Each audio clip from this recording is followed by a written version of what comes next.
Good morning, everyone. Call our agenda meeting to order. We'll have the invocation by Vice Chairman Chris Gurley, Pledge of Allegiance by Commissioner Antonio Williams. Then we will have the approval of the minutes of April the 21st. Any adjustments to the agenda? We have one adjustment, a resolution added under special presentations. Consent, okay. Resolution awarding service weapon to Lieutenant Travis J. Cox. I guess he is retired on May the 1st. So we have that to add under consent. Under consent? Consent. Okay. Let me move over there to consent. Item 16. Yes, sir. Anything else? That's the only change. Okay. Anyone else have anything to discuss on the agenda? All right, special presentations. First item is a motion to approve the 2026 Nurses Week proclamation as presented by Deputy Health Director Brenna Wolf. And then we will, and I take it Brenna, of course, is presenting that, okay. Motion to approve the 2026 May is Mental Health Month proclamation as presented by Emily Peacock. And then a motion to approve the 2026 County Clerk Week proclamation as presented by Assistant County Manager Ginger Moore. And then a motion to approve the 2026 National Apprentice Week proclamation. And who will be reading that? Dr. Christy Sauls and one of her students will be here. Okay.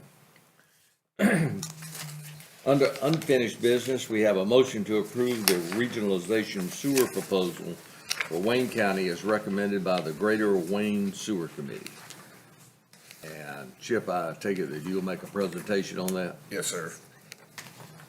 And we can take action on that after that presentation. Yes, sir. Under the consent agenda, we have budget amendments. Good morning. From solid waste. This budget amendment is to realign sewer through the end of the fiscal year. Well, back up there.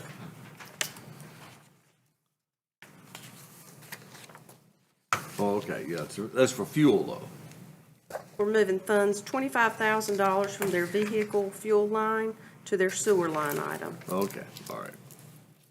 Thank you.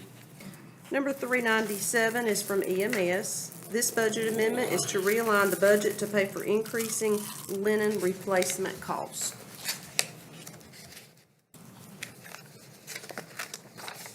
$398 is social services. This is to appropriate DSS employee activity funds into our accounting system. What is that, Angie, what is, These are funds that the DSS Employee Activities Committee, they raise through various events and things. So in order for them to be able to spend those funds, we have to appropriate that revenue and expenditure. thank you. Sure. Excuse me, I know I'm going backwards, but I am, the sewer dollar amount kind of gets me here. Sure, I'll explain that further. That is due to the gas expansion at solid waste.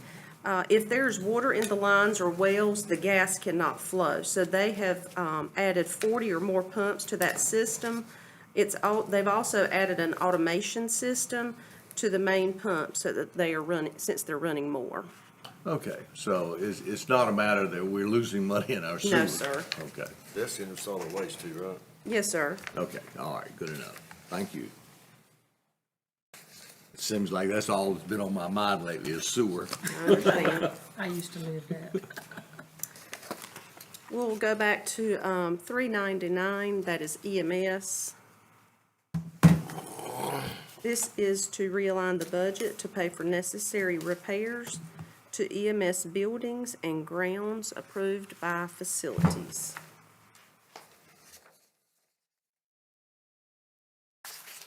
Number 400 is for the library. This budget amendment is to appropriate grant funding that they have received from the Wayne County Public Library Foundation.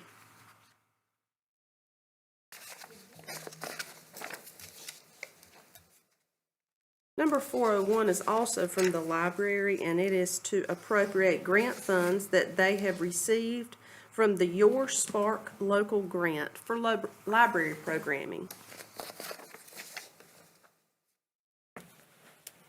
402 is from tax. This is to reallocate funds due to a shortage in the postage line item. The shortfall is due to increased postage fees along with a time shift in our annual tax billing postage payment.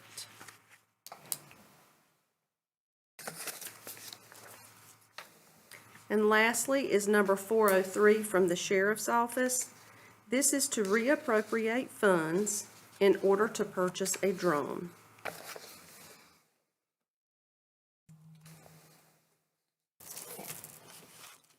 Okay, any questions? All right, thank you. Our next item under consent is a motion to approve the lease of a 12,050 square foot county-owned airport hangar located at 236 Aviation Road to Wayne Community College for a period not to exceed 10 years.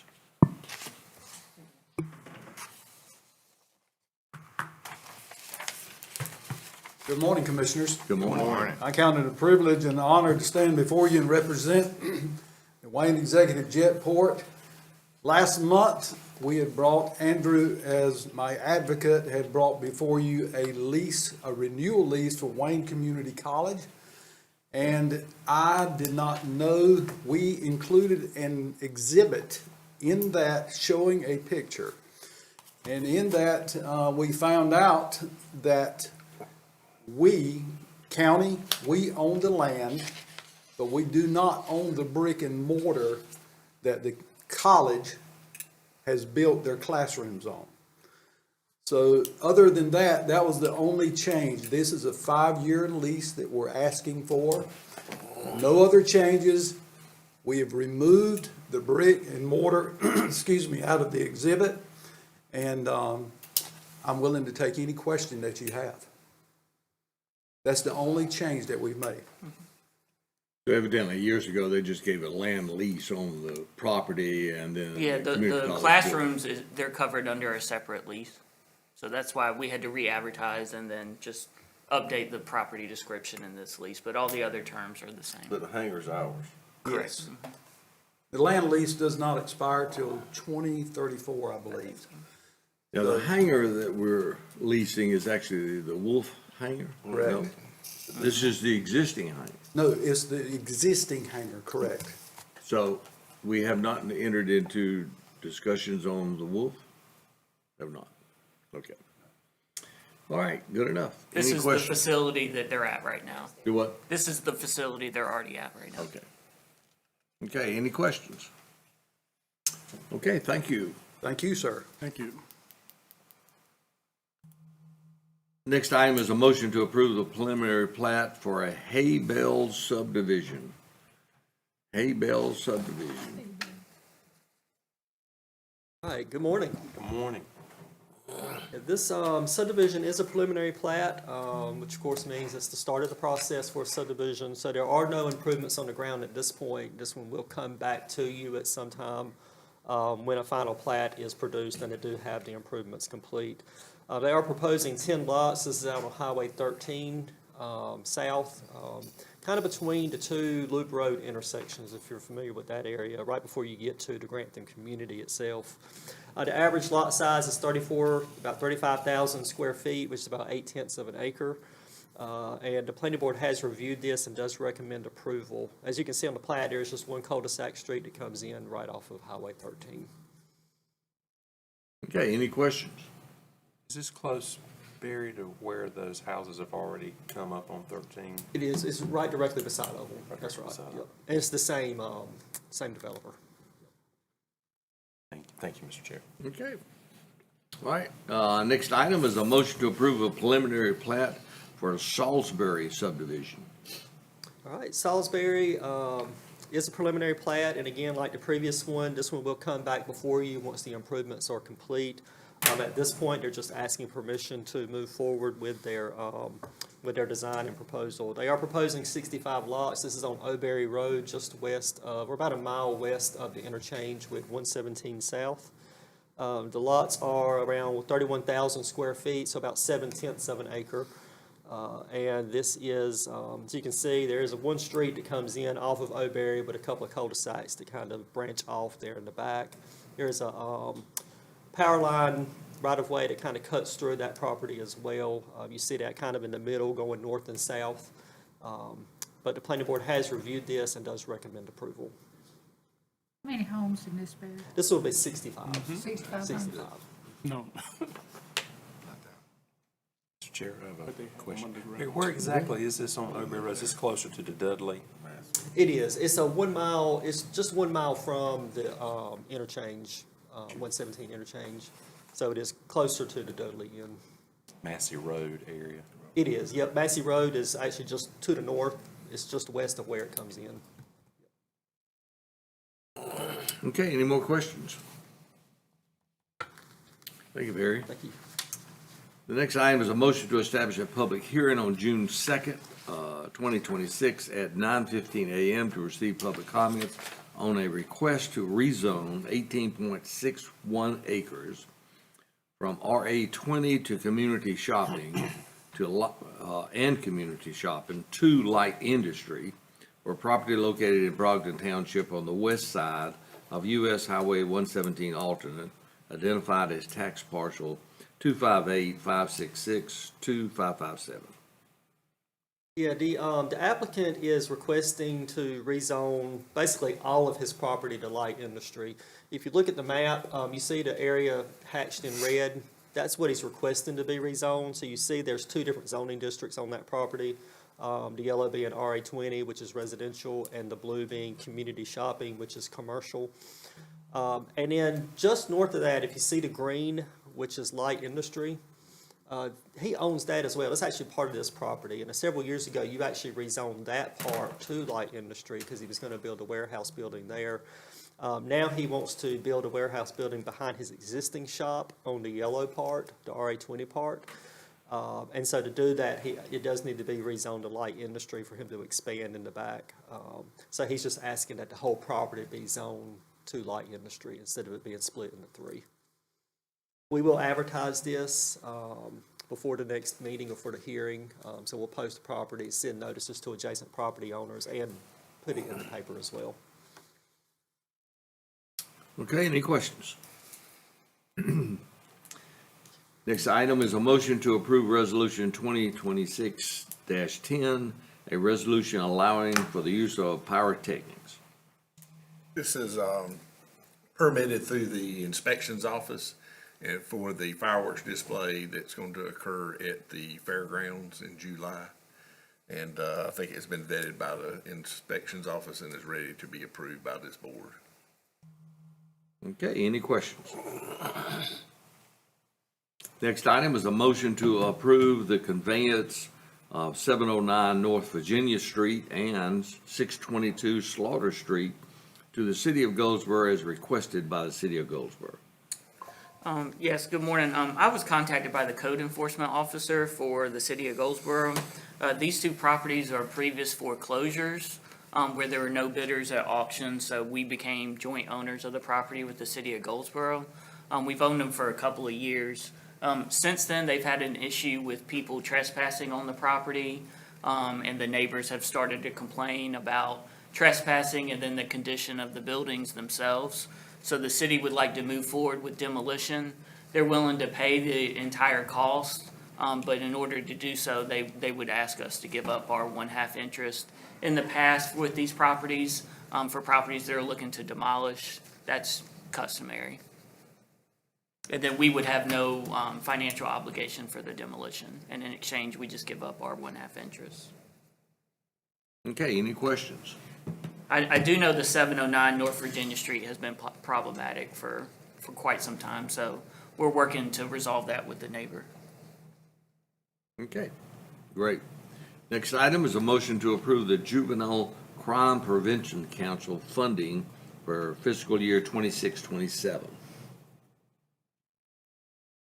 Any, This is the yearly funding for the JCPC program. It requires your approval. These are grant funds that are passed through, to the county for JCPC. okay, any questions on that? We do the local match. Is there a local match? Says it on the top. There is not a local match. What's it say local match on the paper then? Part of this, the only thing that we're concerned about is the first column. This shows all the contributions that they receive. So is the local in kind, the local It may be match? your local in-kind that's covering your local match. Oh, okay. So they're getting it from other sources. Yes, Well, sir. that's all them two, the local cash and the local in kind is about $120. Yeah. Okay, any more questions on that? All right, the next item, of course, was 16 that we added, which is a resolution awarding the service weapon to Lieutenant Travis J. Cox. I would like to read that, sir. All right,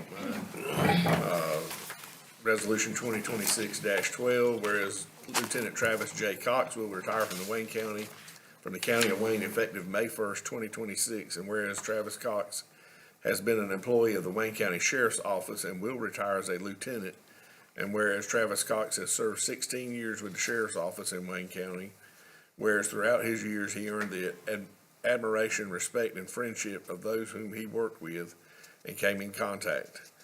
Now therefore be it resolved that the Wayne County Board of Commissioners, in accordance with North Carolina General Statute 20-187.2, hereby awards retired Lieutenant Travis Cox his service weapon in exchange for the consideration of $1 and awards him his badge.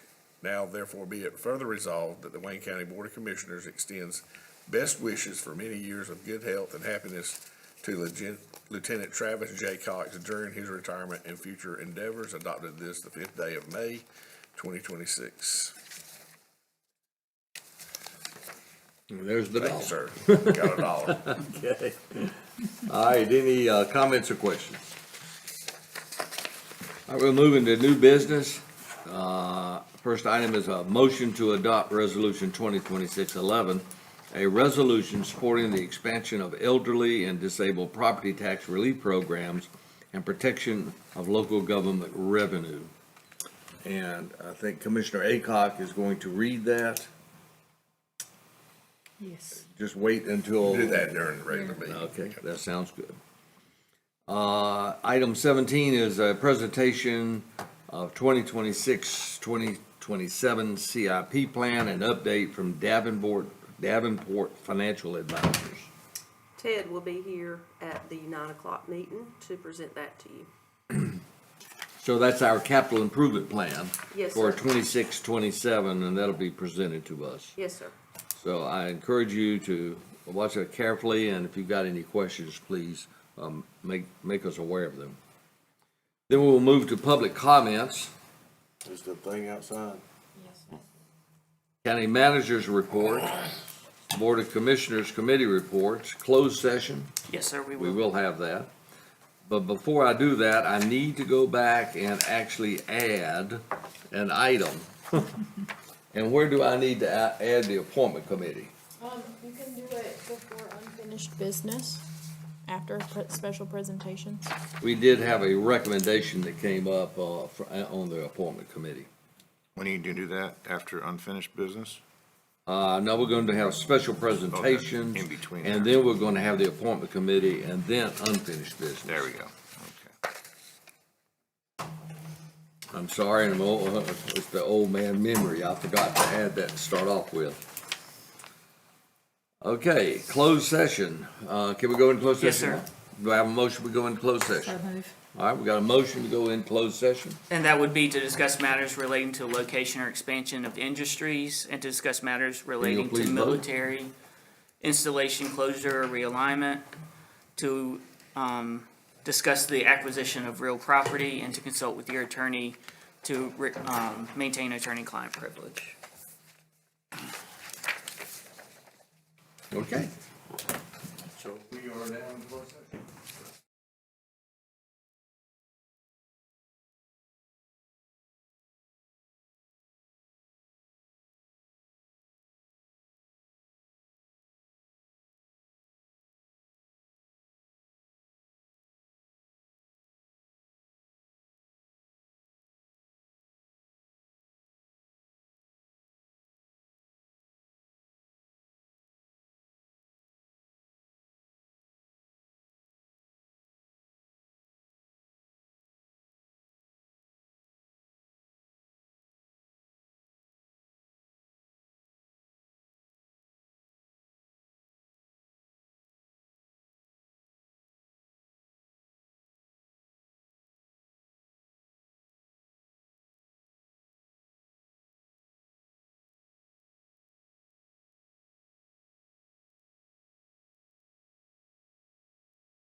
Welcome. I call our meeting to order for May 5th. Commissioners are reminded of their duty to avoid conflicts of interest consistent with state law and Wayne County policies. Any commissioner who has an actual or potential conflict of interest with respect to any matter on the agenda should disclose the conflict prior to the meeting. Today, our invocation will be by Vice Chairman Chris Gurley and our Pledge of Allegiance by Commissioner Antonio Williams. Thanks. Let us pray. Dear Lord, we thank you for bringing us all together today. We ask that you give us the wisdom and knowledge to make the best decisions for all of our citizens of Wayne County. We ask that you keep all of our servicemen and women that are serving abroad, keep them safe and bring them home. In Jesus' name we pray, amen. Amen. I pledge allegiance to To the flag of the United States of America and to the republic for which it stands, one nation, under God, indivisible, with liberty and justice for all. All right, our next item is approval of the minutes of April the 21st. I'll entertain a motion. So moved. All right, we have a motion to approve. If you'll please vote.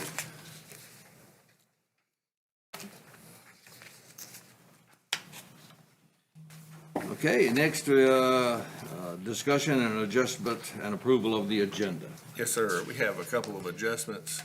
The first one would be to add the appointment committee after special presentations. And the second one would be to add a resolution awarding service weapon to Lieutenant Travis J. Cox, and that would be under the consent agenda as a new item number 16. And that's the only adjustment, sir. Okay, do I have a motion to approve the adjusted agenda? So moved. All right, we have a motion. Please vote.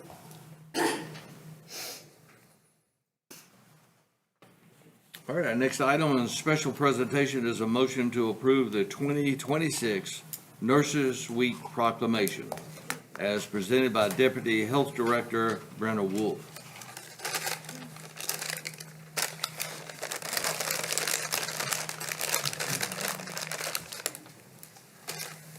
And party. Good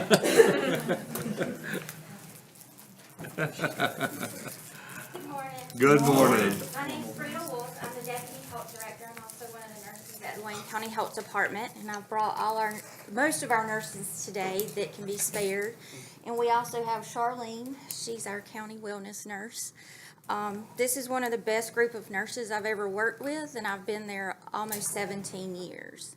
So I'm going to do a little trick, and Tracy's actually going to do our proclamation this year, Tracy Brinson. Good morning. Good morning. My name is Tracy Brinson. I'm one of the women's health nurses at the health department. Okay? Wayne County, North Carolina, 2026 National Nurses Week proclamation. Whereas nurses in the United States constitute our nation's largest healthcare profession, and whereas the depth and breadth of the nursing profession meets the different and emerging healthcare needs of the American population in a wide range of settings, including the front line of the pandemic, and whereas the American Nurses Association, celebrating its 130th anniversary as the voice for nurses in this country, is working to chart a new course for a healthy nation that relies on increasing access to primary and preventive health care and better utilization of all our nation's nursing resources. And whereas professional nurses are an indispensable component of the safety and quality of care of hospitalized and non-hospitalized patients, and whereas the demand for nurses' services will be greater than ever because of the aging of the American population, emerging healthcare challenges, the continuing expansion of life-sustaining technologies, and the explosive growth in home healthcare services. And whereas more qualified nurses are needed in the future to meet the increasing complex needs of healthcare consumers in this community. And whereas, along with the American Nurses Association, the Wayne County Board of Commissioners has declared May 6th through 12th as Nurses Week, with the theme, The Power of Nurses, with appreciation for nurses' unparalleled impact and their contributions to healthcare, and an open invitation to celebrate the power of nurses, to enrich our lives and the world we live in. And now therefore, be it resolved that the residents of Wayne County celebrate nurses' accomplishments and efforts to improve our healthcare system and show our appreciation for the nation's nurses, not just during this week, but at every opportunity throughout the year. Adopted this 5th day of May, 2026. Okay, do I have a motion? So moved, Mr. Chairman.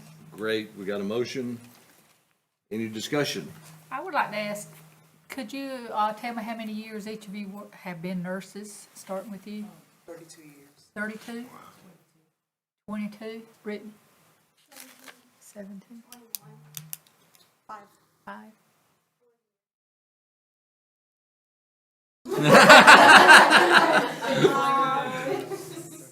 15 years? 15? Since 96.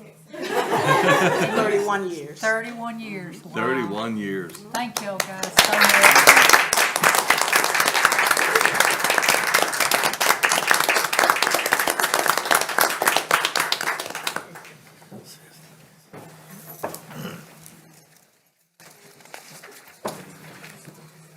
Great.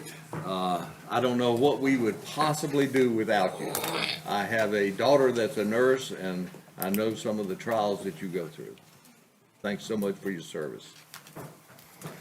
The next item is a motion to approve 2026 May is Mental Health Month proclamation as presented by Emily Peacock. Come join us, Emily. Good morning. Good morning. Here I am again. I don't know how many years. But we do appreciate the opportunity to come before you and to our community to recognize that May Mental Health is a special month, but mental health is with us all the time. It's been as important with us as our physical health, because you can't progress without both going before you. And as the chaplain mentioned last night, and our spiritual health too, and we want to recognize that also. I'd like to also introduce with you, this is Melissa Reese. She is with Trillium. She's on our board, and she is the community liaison, so you see her around Goldsboro a lot, but we also use her, and we partner with our events that we go to. And then Beverly Deans is also on our board, so I want to recognize that. Welcome. May is Mental Health Month, our proclamation. Whereas mental health is essential to everyone's overall health and well-being, and whereas all American experiences times of difficulty and stress in their lives, and whereas prevention is an effective way to reduce the burden of mental health conditions, and whereas there is strong research that animal companionship, humor, spirituality, religion, recreation, social connections, and work-life balance can help all Americans protect their health and well-being. And whereas mental health conditions are real and prevalent in our nation, and whereas with effective treatment, these individuals with mental health and other chronic conditions can recover and lead full, protective lives. And whereas each business, school, government agency, healthcare provider, organization, and citizen share the burden of mental health problems and has a responsibility to promote mental wellness and support preventive efforts. Now, therefore, the Wayne County Board of Commissioners does hereby proclaim May 2026 as Mental Health Month in Wayne County. We call upon the citizens, government agencies, public and private institutions, businesses and schools in Wayne County to recommit our community to increasing awareness and understanding of mental health, the steps our citizens can take to protect their mental health, and the need for appropriate and accessible services for all people with mental health conditions.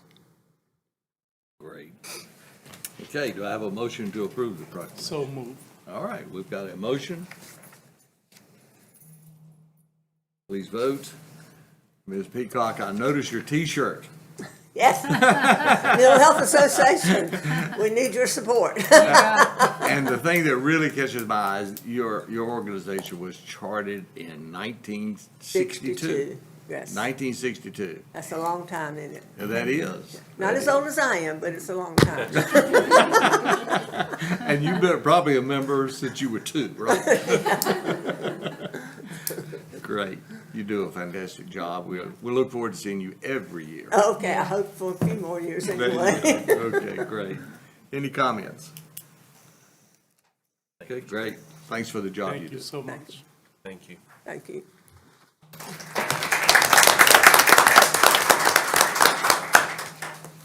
Our next item is a motion to approve the 2026 County Clerk Week proclamation as presented by Assistant County Manager Ginger Moore. Thank you, Mr. Chairman. Commissioners, thank you for the opportunity to read this proclamation. Could I interrupt you just Yes. one moment? Could I ask our clerk and our assistant clerk to step up to the podium for this proclamation? You gonna take the minutes? You gonna take? Thank you. Great, Glad y'all could come up here. thank you. Whereas the role of clerk to the Board of County Commissioners is crucial for maintaining an informed community and facilitating effective local governance through communication among citizens, governing bodies, and administrative departments. And whereas the position of clerk, one of the oldest in local government, continues to be essential as the official record keepers of their counties, with responsibilities that are deeply rooted in history. And whereas North Carolina General Statute 153A-111 requires every Board of County Commissioners to appoint or designate a clerk to the board to perform any duties that may be required by law or the Board of Commissioners, including but not limited to the preparation, filing, and protection of local government records, which are vital for accountability and transparency. And whereas clerks enhance their professional skills through active participation in the North Carolina Association of County Clerks to the Board of Commissioners, which in partnership with the University of North Carolina at Chapel Hill North Carolina at Chapel Hill School of Government and the International Institute of Municipal Clerks, offers nationally recognized certification programs and continuous professional education. Whereas clerks, through their dedication to professional development, not only improve the efficacy of their offices, but also bring positive recognition to their counties by participating in advanced education and obtaining profession-related certifications.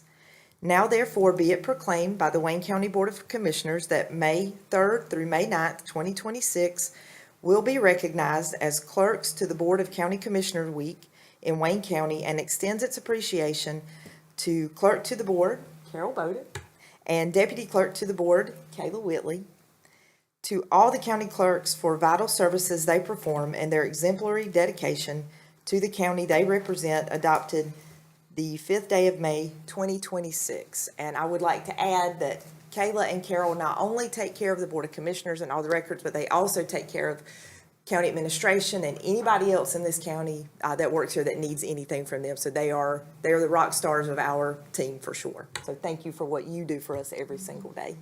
Thank you. Mr. Chair, I'd like to make a motion that we approve the 2026 County Clerk Week proclamation as presented. Go back to make a record of that. All right, and if you'll, we've got a motion on the floor, please vote. And, Mr. Chair? Yeah, yes, please. We need to recognize our clerk that she's retiring. She will truly be missed and has done a fantastic job taking care of us here. So thank you, Miss Carol Bowden, and hope you enjoy your retirement. What do you mean she's retired? Ms. Barber, thank you for saying that, and if I have just a moment, I cannot commend Kayla Yes. enough. She is going to serve you guys well. She has taken over from me while I was out. It's been an honor and a privilege to serve the board and Wayne County. But you have a rock star. Yeah, thank you, Carol. Thank you. Thank you. Thank you.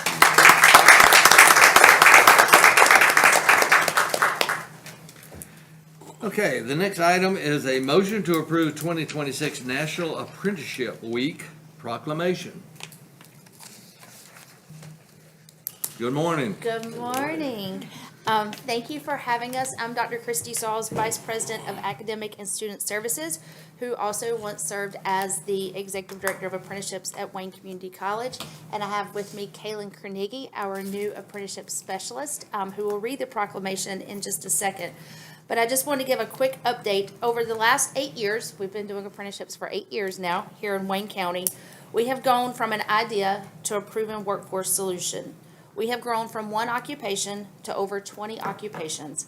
We started with serving one employer, and now we serve more than 25. We have over 100 apprentices now in our program, both in curriculum and short-term training. It is because of your support, this program has become a powerful engine of workforce development, connecting businesses with creating real opportunities for our residents. These numbers represent the lives changed to build a stronger Wayne County and Eastern North Carolina. So at this time, I will actually have Kaylin come forward and read our proclamation. If I could interrupt you just a moment. Of course, yes. I need some more information on this because I think it's almost like a hidden treasure that I think our public needs to recognize, and that is the apprenticeship program, where if you're interested in getting into a certain career field, you can actually apply and be an apprentice. And give us some more information. Sure. So apprenticeships are for everyone. They're for incumbent workers, they're for workers, students coming out of high school. I mean, it's really for everyone. And actually at Wayne Community, our average age is about 35 years of age for the average apprentice. Really? We have started really doing some work with our high school students through pre-apprenticeship programs, because high school students who come in have the opportunity to go to school completely tuition free if they're part of a registered apprenticeship program. And what an apprenticeship program does, it combines course-related instruction, on-the-job training with a progressive wage scale. Progressive being the key word, that as their skills increase, so does their wages. But again, it gives them an opportunity to start earning while they're learning. And I would say 80 to 90% of our students who are at the community college have to work. I mean, working is not an option for them. So really, the apprenticeship program allows them in our career and technical education programs to start building those skills while they're learning, and what better way? I mean, if I've got to work, what better way to be able to work in the profession that I want to be in? And apprenticeships used to be, we think about HVAC, plumbers, electricians, but now we have nurses, we have teachers, we have maintenance technicians. Tonight, we actually have a apprenticeship ceremony recognizing our journey workers, and that's what they earn, is their journey worker certification in industrial systems technology, medical lab technicians, nurses, and educators, and our first automotive technician as well. So really, the sky's the limit, and what we need is more employers realizing we do have a workforce need here in Wayne County. And if they think it's bad today because someone hasn't showed up, if they really look 5 years from now, it's going to be even worse, because our average age, worker is about 57, 58 years of age. What I always say is OBD, one bad day away from retirement. And then, then what? And just like the nurses that we saw a while ago, the ones who've been here 30-some years, to be able to pour their knowledge into someone up and coming, to be that mentor, to be able to guide them and train them, is really what the apprenticeship program is all about. Let me condense that a bit. Let's see here. This deal is you get paid, you get free tuition, and you learn as you are working. Not a bad deal. No, and for our older students, we even go after grants. We have things that can help cut down their cost as well. And a lot of times the employers will pick up that cost for that older student as well if they're not in high school. So like I said, we try to mitigate as many barriers as we can for both our employers and for our students to be able to come and do this. And if you'll give your contact information, so anybody that's listening to this will know how to get in touch with you. They can find us at WayneCC.edu. If you type in apprenticeships in our Google search, or if you do apprenticeship Wayne County, we're easy to find. But again, I'm Christy Sauls, and this is Kaylin Carnegie. Great. Okay, now you can read your proclamation. Thank you, Mr. Chairman. Wayne County, North Carolina National Apprenticeship Week 2026 Proclamation. Whereas National Apprenticeship Week annually raises awareness to the vital role registered apprenticeships play in meeting critical workforce demands, developing a highly skilled workforce, and creating pathways to in-demand, high-wage careers. And whereas registered apprenticeship programs are industry-driven, high-quality career pathways that enable employers to develop and train their workforce while providing individuals with paid work experience, mentorship, progressive wage increases, classroom instruction, and nationally recognized credentials. And whereas Wayne County recognizes the important role that Wayne Community College serves as the training provider and intermediary, partnering with local employers and Apprenticeship NC to expand registered apprenticeship opportunities. And whereas these partnerships strengthen the local workforce pipeline in key industries including advanced manufacturing, electrical, and skilled trades, supporting economic growth through Wayne County.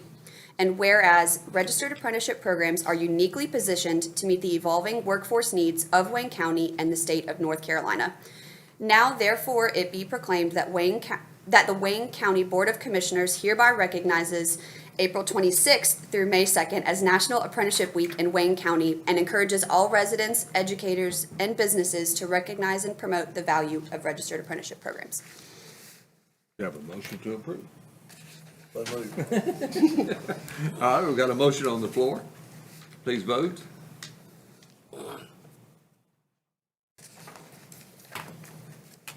My button wouldn't work. And we thank you so much for coming here today, and I appreciate the fact we got a little bit more explanation on the apprenticeship You're program. welcome. Thank you. Thank you so much. All right, our next item. Okay. Our next item is the appointment committee. Today on the appointment committee, we have potential appointment of Sonika Caldwell to the South Central Regional Advisory Board for Trillium. All right, and that is going to be a recommendation for a vote at our next meeting. Correct. All right, thank you. Under unfinished business, we have a motion to approve the regionalization sewer proposal for Wayne County as recommended by the Greater Wayne Sewer Committee. Mr. Crumpler. Yes, sir. Several years ago, I'll just give a little background. Several years ago, this board took it upon themselves to find it to be one of their goals in their goal-setting retreat to study a regional sewer solution for this county, involving as many of the different sewer systems that make up this county as possible. And so with that, we moved forward with looking at the Division of Environmental Quality and possible grants for merger and regionalization and securing a grant for Phase 1A, and which was looking at a merger and regionalization. It also included asset inventory assessments for each of the entities that would complete them. It's known in Wayne County that many of the systems in the county are distressed or listed on the distressed sewer systems list with the Division of Environmental Quality. And so we know there's a rising cost to provide those services throughout the county. It's increasing every year. Those costs increase and they get passed on to the taxpayers. So looking for a solution to that issue to try to get off of the distress list and try to provide some reasonable rates for sewer service, we looked at merger and regionalization. Remind you that the benefits of a regional utility consolidation was to support economic development and provide stronger communities. It also allows for consolidation of debt for sewer services. It leverages the economies of scale to lower costs for all users, enhances long-term sewer viability, and enhance career and opportunities and training with economic development. Increased resiliency to the risk of changes in the customer base if you combine into a utility consolidation. It more effectively meets the environmental regulations and it provides for more favorable loan and grant options.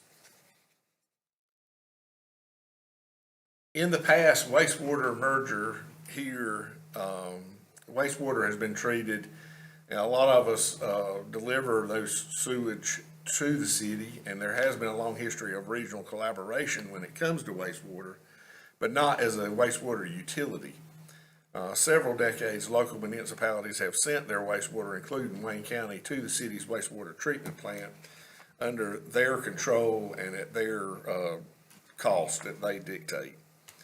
In 2020, Division of Environmental Quality established a viable utilities program, and in response to a widespread stress amongst the state, seen in smaller utilities across the state, and the Viable Utilities Program helped distressed publicly wastewater systems improve their financial and operational viability. These utilities are eligible for special grants, which we applied for, and multiple municipalities in Wayne County, as I said before, received grants for wastewater planning studies under the Viable Utilities Program.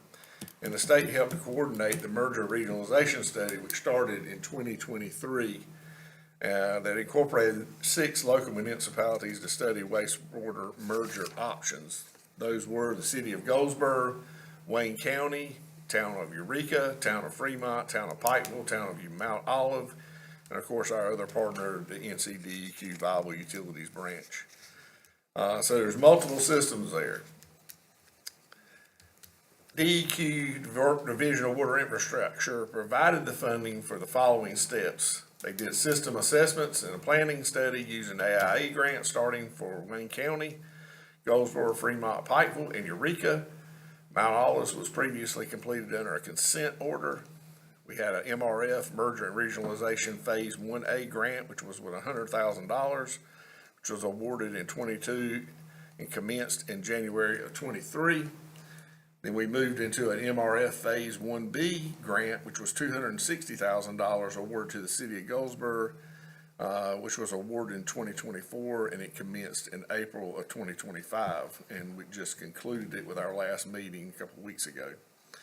The MRF Phase 1 from January of 23 to 24 assembled technical information on each of the systems, including financial information, condition assessments, and capital projects. It facilitated stakeholder discussions and workshops. It identified 10 options for regionalization and narrowed it down to the 2 top options, which outlined a plan for moving forward into MRF Phase 2.0. The MRF Phase 1B kickoff meeting comparing the 2 regional sewer alternatives. We did a final comparison and selection of a preferred alternate with all the involved parties. All the towns attended. These were public meetings available and open to the public. It basically came down to 2 options that were settled amongst all the partners present in the study and in the merger, which was option A, which was to merge individual wastewater systems into a new regional wastewater authority, or option B, merge individual wastewater systems into the city of Goldsboro's utility structure. A written framework document describing each governance option was prepared and was the focus of discussion in workshops number 2 and number 3. At that last meeting, a unanimous consensus decision was amongst the stakeholders was not reached in workshop number 3. Stakeholders expressed interest in continuing discussion, stressing the importance of a regional wastewater system for the greater area, particularly in smaller towns. However, a vote was taken, and option A was selected by the majority of the towns present, 3-1 with 2 abstentions. As agreed upon in the meeting and in the merger and regionalization study, the different towns and entities were to take that back to their governing board for adoption of a formal agreement of which way they wanted to move forward with, either option A or option B. Option A was the clear winner. The city of Goldsboro did not agree with that option. It chose option B, which was to merge individual wastewater systems into the city of Goldsboro's utility structure. And I'll open it up for any questions if you have any. Chairman, I'd like to say something. Yes, go ahead. Thank you for everybody that was on this, getting this done, because this is a much-needed thing. We have like a town like Mount Olive on a moratorium for a decade. You have a college there that cannot grow or develop anymore because of a moratorium. Small towns like Fremont and Pikeville, I mean, when it rains, their bill is just astronomical. When they would send their bills to, get a bill from Goldsboro, it would actually triple. And it's a much needed thing because sewer is, it's just, when the lines are buried, you kind of forget them until they become a problem. And most of these small towns and the people living there cannot afford the sewer bills because of the leakage and infrastructure issues they have. And I work in small towns, I have seen what can develop from the I problems they have. And like Eureka, for a town about 123, I've seen their bill being $24,000. They finally went broke, basically, and the state had to take them over because of the sewer issues. And Fremont the same way. I mean, when it rains, it just, the water gets in the lines, and they seen it to Goldsboro and their bills double. So Mount Olive, they're just in a crisis over there trying to get out of moratorium. And hopefully some of these things that's in place now will help this, help these towns, be able to survive and the citizens be able to afford the bills that they're having to pay now because they're astronomical because of I&I. Say, Mr. Chairman. Mr. Gurley, you served as chairman on this group. Comments? It was a long 3 years. We were supposed to have this decision a year and a half ago, and it was agreed upon to explore one more option, and we come back to the same consensus at the last meeting as we did a year and a half ago, is to do a regional authority, which would benefit all the citizens of Wayne County. So, I think it's the best way to go. I think it's the future of Wayne County depends on it, with economic development. I think a lot of people look at it that it's more for residential, and the purpose of the regional system to start with is for economic development, for industry and commercial development, not for residential. But that being said, I'm, obviously, I'm in favor of the regional authority. And that being said, if we're through discussing. Well, does anybody else have any comments? I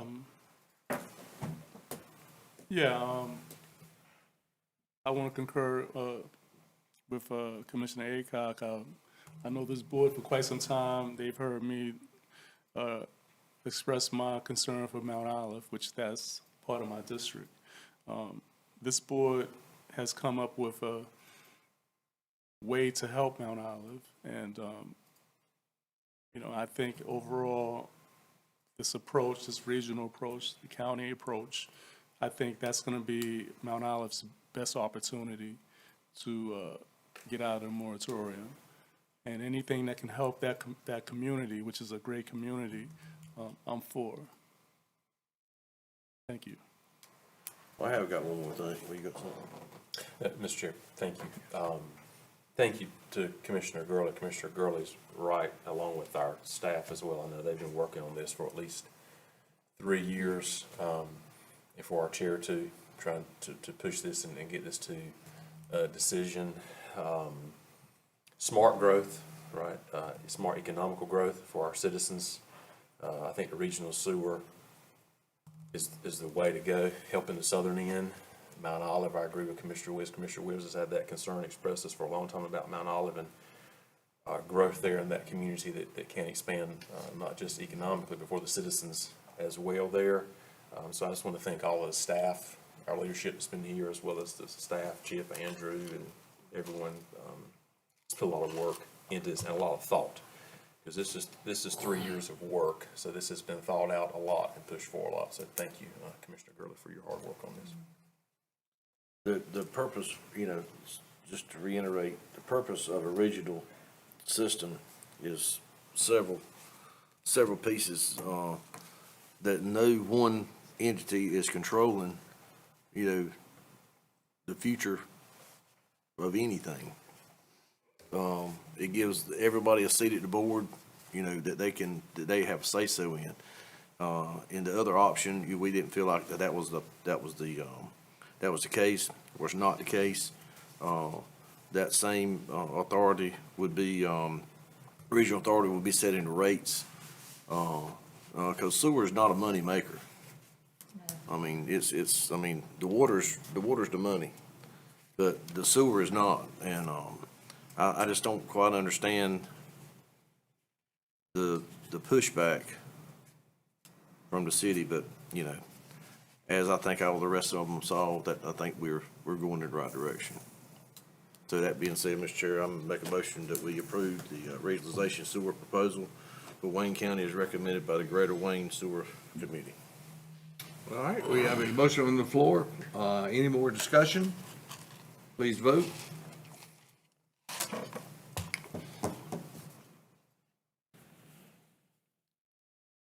Did yours pop up, Commissioner DeMarco? No. Okay. If you would just raise your hand how you'd like to vote. Yes. And it's not gonna happen overnight, whatever we do. That's true. 10 That's years true. more. Hey, thank you for that vote and closure on MRF 2.0 for us. Okay. Thank you for your hard work on this thing. I mean, it's been challenging, I know. And I appreciate No problem. that and Commissioner Gurley's involvement over 3 years. Well, you have to take a look at your needs, this county's needs over the course of not what's going to happen next year. These are 25-year to 30-year long-range plans of what's going to happen down the road. And you can't be short-sighted when you're making plans for the future. You can't think about what have you got today. You've got distressed systems today. You've got a capital investment need today. Let's think more long-term for the next generation that lives here. I'll leave my comments at that. I'll piggyback on that piece. When the water system started, being involved in Wayne County, I made a comment that we need to put a 24-inch water line around Wayne County. And I was told by, an older gentleman that, we didn't need that. I said, we really need to put in the sewer system. He said, son, you don't understand what you're talking about. He said, we can't afford it. Well, I can promise you, if we couldn't afford it then, imagine what the cost is now. It's ridiculous. But that 25-year, forethought, Wallace, of all places, in Dupin County, they had that vision 25, 30 years ago. They're the only place in Dupin County that can expand anything. And so that actually goes back to the Murphys, with River Landing and that area.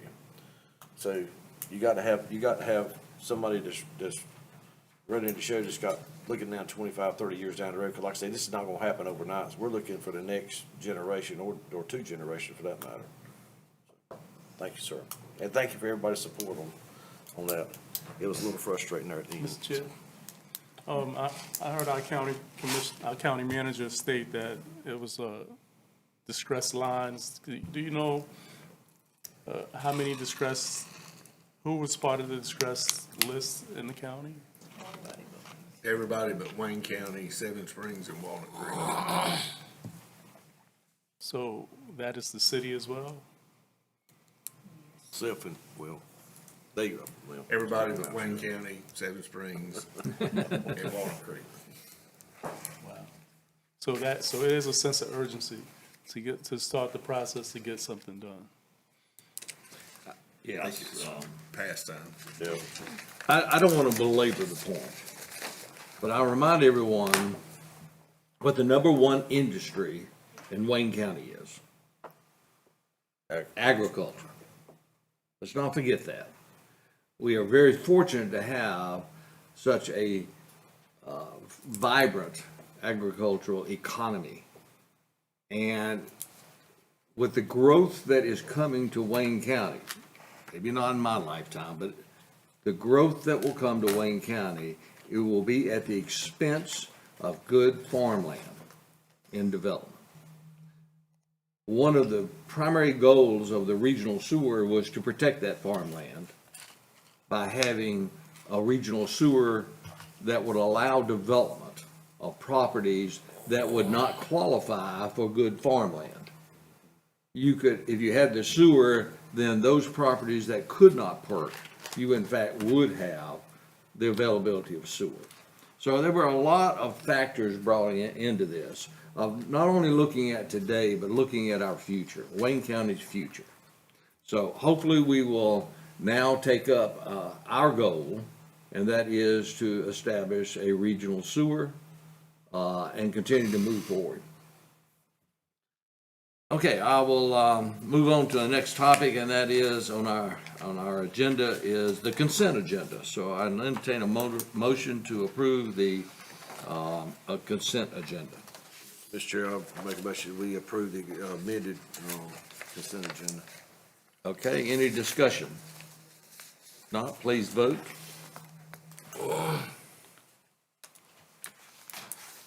All right, our next item is new business, and that would be a motion to adopt Resolution 2026-11, a resolution supporting expansion of elderly and disabled property tax relief programs and protection of local government revenue. And Commissioner Acott is going to handle that for us. Thank you, Mr. Chairman. This is something that I have been very passionate about our elderly community, you know, having their homes, the increased values and everything, and being able to afford. These are homes that they built 20 and 30 years ago, like I did mine, at a really reduced cost. And now with the reval, it's just sending up way higher. And a lot of our elderly are really struggling in our community, disabled people. They're not able to go out and get a job like the younger people are. Of course, the younger people are also suffering. Everybody's suffering. But Chairman Daltrey helped me get this moved forward, and I hope our state legislature will see the importance of this resolution, because it's very important for our elderly to help them have some relief from their homes and stuff. So thank you, Commissioner Daltrey. Are you going to read that, please? Yes, I am. Okay, great. After I shut up. All right. This is Resolution 2026-11. Whereas Wayne County and local government across North Carolina depend on property tax revenue to fund essential and mandate public services, including public safety, emergency services, schools, health and social services, courts, and infrastructure. And whereas many elderly and disabled homeowners living on a fixed income are struggling with rising costs, inflation, and insurance, and increasing property tax value. Whereas the North Carolina Assembly has enacted the elderly or disabled property tax homestead exclusion and the homestead circuit breaker tax deferment program to reduce the tax burden on elderly and disabled citizens who fall within a certain income limit. Whereas the Wayne County Board of Commissioners support increasing the income eligibility limits for these programs, so more seniors and disabled citizens may qualify for meaningful property tax relief and remain in their homes. And whereas North Carolina law also grants numerous property tax exemptions, exclusions, and deferments that reduce the local tax base and shift costs to other taxpayers, including exemptions for certain nonprofit utilities and special use properties. And whereas North Carolina General Statute 105-275 excludes 80% of the appraised value of solar energy electric systems from local property taxation, significantly reducing revenue available to counties and municipalities. And whereas local governments must still provide services and infrastructure support regardless of state mandated reductions in taxable property values. Now therefore be resolved that Wayne County Board of Commissioners hereby support legislations to increase the income eligibility limits for the elderly and disabled property tax relief programs under North Carolina law. Be further resolved that the board supports legislation to reduce, phase out, or repeal the current 80% property tax exclusion for solar energy electric systems, particularly for large commercial and utility scale facilities. Be it further resolved that the board requests North Carolina General Assembly review all state mandated property tax exemptions, exclusions, deferments that materially reduce local government revenues and provide replacement funding with such exemptions are expanded. Be further resolved that copies of this resolution shall be sent to the members of North Carolina General Assembly and Wayne County Legislation Delegation, adopted May 5th, 2026. Joe Daltrey, Chairman, Wayne County Commissioner. Carol Bowden, Clerk to the Board. Well, great. And I understand June 1st is the deadline for applications on this. Yes, ma'am. I was actually gonna bring that up. The deadline for these exemptions is June 1st. There are provisions for you all to approve them later than June 1st. Yes. But I would encourage anyone who thinks that they may qualify to contact the tax office, and they will sit down with any citizen and go over any options that they may qualify for. What is the current income limits on that program? 38,000, I think. $37,900, so just under. $37,900 is the income limit, which was established 20 years past. Yeah, so there's two options. That's for the elderly. Right. Which most people take advantage of. And that's 50% of the tax value, or 25,000, whichever one is greater. But there is the circuit breaker, exemption. And it's not circuit breaker as in an electrical circuit breaker, just so you're clear. It's just so, people who have reduced incomes, they're not overloaded with a tax burden. A lot of people don't take advantage of that. That's because there is a deferred tax on that. So meaning that if somebody were to pass away and then it goes to their children, those deferred taxes, that they're exempt from catch up to them. It's a lien on the property. It's a correct? lien on the property, just like a farm use. So if a farm were to drop out of the program and it gets transferred to somebody else, there's deferred taxes that have to be repaid. So a lot of people don't take advantage of that. I have seen some pending legislation, some bills that have been introduced to alleviate that. So hopefully, that's something that you all can reach out to your delegation on. So on the deferment part of it, is it calculated every year, or is there like a 5-year deal? I believe it's 5 years. On the deferment? Okay. I believe it's 5 years, or excuse me, 3 years. So you just go about 3 years on it. But it's, the amount that's exempt stays there, and then it has to be repaid, so. So the homestead exclusion is probably the best for the elderly. Most people take Yes. advantage of that one, yes, That ma'am. would be the one, I would think. That's overwhelmingly the most popular, yes, ma'am. Well, you know, we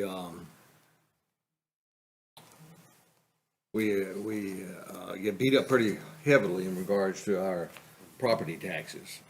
And it's easy to object to it, as I object to it. Everyone objects to property taxes. But again, we're asking our county manager to outline those mandated programs and the cost to local citizens. And I'm looking forward to that list, Mr. Crumpler.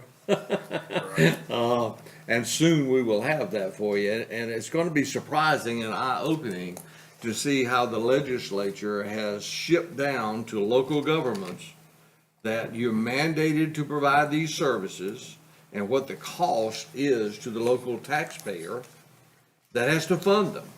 And our sources of revenue basically are property taxes. So I'm looking forward to that. But this is a step in the right direction, this resolution, to encourage that we increase some eligibility for exemptions and look at those mandated services. I got one thing, I'm reading on the website, it says on repayment, deferred taxes plus interest become due if the owner dies, the property is transferred, or ceases to use as permanent residence. So the deferment is really not a tax break, it's just Deferring the pushing it down tax, road. and you gotta pay interest on it. Right. So as long as you own the home, you're not subject to Right. those deferred taxes. There has been a push to maybe restructure that deferment, to restructure the deferment, so it's not as punitive to Gotcha. next owners. Yeah, that's pretty punitive. You basically take that out of mortgage on your house. Like a reverse, you know. Okay, any further discussion? Okay, is that in form of a motion? Yes, sir. Okay, got a motion on the floor to approve. Please vote.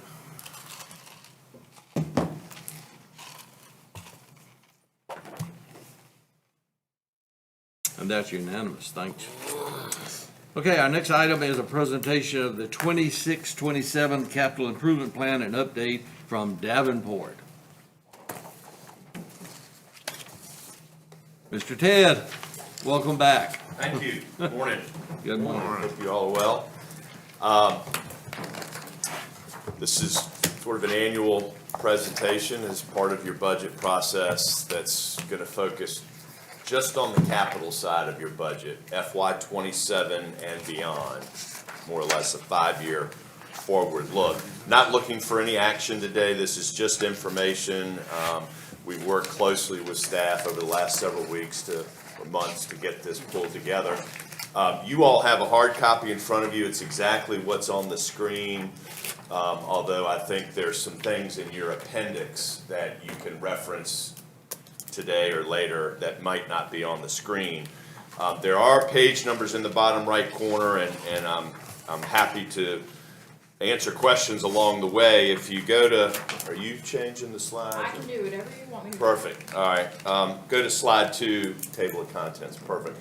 I'm gonna go through the front section of this book, briefly talk about your bond ratings, which are important as it relates to future borrowing, should that be in your, approved. We're gonna talk a little bit about fund balance and operations, and then really the balance of the book is talking about your existing debt obligations, just so we have a good handle on what you've already committed to in terms of debt, and then a summary of your capital improvement program and a funding approach. Several things in the appendix. Again, I don't plan to go through it, but you'll see all the detail of your CIP if we want to look at project-specific items, all the detail of your existing debt loan by loan, in your last bond rating reports, your policies, and then the school funding agreement. That's all back there as a resource. So we'll go to page 4. And just real quick, the county does have existing bond ratings outstanding from both Moody's and Standard & Poor's. If you're looking at the left-hand side, you're a AA2 from Moody's, you're a AA from S&P. You'll see both of them have you on parity with one another, and that's 2 notches away from the highest rating that any local government can get, which is AAA. On the right-hand side, in the top half of the right, we'll show you some comparisons for some debt ratios through the book here, and we source the data from a database that Moody's maintains, one of the rating agencies, and that top right will show you how many different counties across the country Moody's rates as either AAA, AA, or single A, and you'll notice there's 521 AA's, one of which is Wayne County, and then directly below that is their universe of North Carolina counties. They rate 59 counties. Several counties don't have ratings because they've never needed to establish it. And you'll see of those 59, 42 of them are rated AA, one of which is Wayne County. And you can see at the very bottom all the different counties that Moody's rates, broken out between AAA, AA, and single A. Okay? Good. Page 5 just gives you a high-level overview, a little bit of a refresher of the sorts of things that the rating agencies look at when they're establishing or reviewing a local government rating. We often talk about it as part of issuing debt, and there is a real debt component to their analysis, but you'll also see they've got pretty significant weightings on, for example, economy. So they're looking at income levels as a percent of the U.S. They're looking at your total tax base on a per capita basis, and then they look at something they call economic growth, which is an analysis they do using census data that looks at the economic output of a region relative to the economic output of the United States over a 5-year period. So it's sort of like your gross domestic product of the region over the last 5 years, how that has grown or not grown relative to how the U.S. economy has grown. And that's 30% of the rating, none of which you all really control in the short term. You just can't budget higher incomes or better economic growth. Those are longer term plays and investments. So that's the checkbox there. It's really a longer term concept. Financial performance is 30%. You do have more control there, right? As you're establishing your budgets, as you're making financial decisions through the year, available fund balance, liquidity ratio, essentially your fund balance trends and your fund balance levels. And again, you do have some greater control there. Institutional framework, that is a function of being a North Carolina county. You get very good score for being a North Carolina county relative to local governments in other states. They view North Carolina local government structure as one where you all have a relatively significant amount of control over your budgets. Obviously, there's some conversations at the state level that may change that a little bit, but as it sits today, a great deal of control over your budgets, again, relative to other states. And then lastly is leverage. So that's going to be actual debt that you have outstanding, but it's also going to pull in things like your pension obligations for employees and your post-employment benefit obligations for retirees. So it's debt and debt-like items. That's 30%. So just gives you a little perspective. You know, roughly 60% of the rating you have some reasonable control over, finance and debt. The other 40%, not that you don't have control, but those are sort of longer term concepts or initiatives. See, and I think that's kind of misconception of a lot of people, and that is they would assume that a rating would be based upon the financial management of the organization. And I don't think we could stress it enough that we only control about 60% of those factors. That's right. In terms of your day-to-day decision-making and budgeting, those other 40% are important and not something you can manage in the short term. It's really more about some of the conversations y'all were having earlier about, for example, utilities, is creating an environment where, you know, jobs can be created, higher paying jobs, good growth in your tax base and population, et cetera. It's not uncommon to see some of the highest rating local governments, AAA, have some of the highest levels of debt, but they also have extremely strong economies and growth and demographics. So it is truly a wide range of things they look at, and you can be a little weaker in some areas, but very strong in other areas, and still score out very well. And you'll notice when you look at all of those local governments, you know, that there are clusters of highly rated communities in sort of the Wake County, Raleigh area, down in the Charlotte area, but there are also other pockets of very strong local governments. It's not necessarily, it doesn't necessarily line up all based on geography. I got one question. See, if the legislature puts that on as a constitutional amendment on the institutional framework, that 10%, would that affect our rating? I mean, you know, I don't pretend to know all the ins and outs of how that might evolve, but that would be something that the rating agencies would certainly pay attention to. If there are limitations on how you can raise revenue through property taxes, whether it's a cap on the rate or a cap on the growth of the tax base, or what values you tax against, it would certainly play into it. Would that change how they look at North Carolina local governments? I'm not certain, but that's what it gets to. but our rating should be strong enough to withstand a certain point. Of course, that would give us 50% instead of 60% control. That's right, and you would think it would affect all North Carolina local governments in a similar fashion, right? It wouldn't be specific to Wayne County, but that is the sort of thing where the rating agencies would look at the structure of local government credits and make a note that what had been, let's call it, very flexible for you all might become less flexible, and that's one of, as it was mentioned earlier, one of your largest revenue sources, and the one you really have the most control over when you look at the top 5 or so revenue sources for a local government. All right, so I'd like to go to page 7. This is very high level. This is about the only page on here we're going to talk about operations. The top left shows you over 5 fiscal years general fund revenues versus expenditures. So the gold line is the revenues, and the bars represent your operating expenses, your debt service, and your transfers out in capital. And you can see in every year, the gold line has been above the bars, so you've got a structural balance and even a surplus situation in some years when you look at revenues coming in versus those different expenses going out.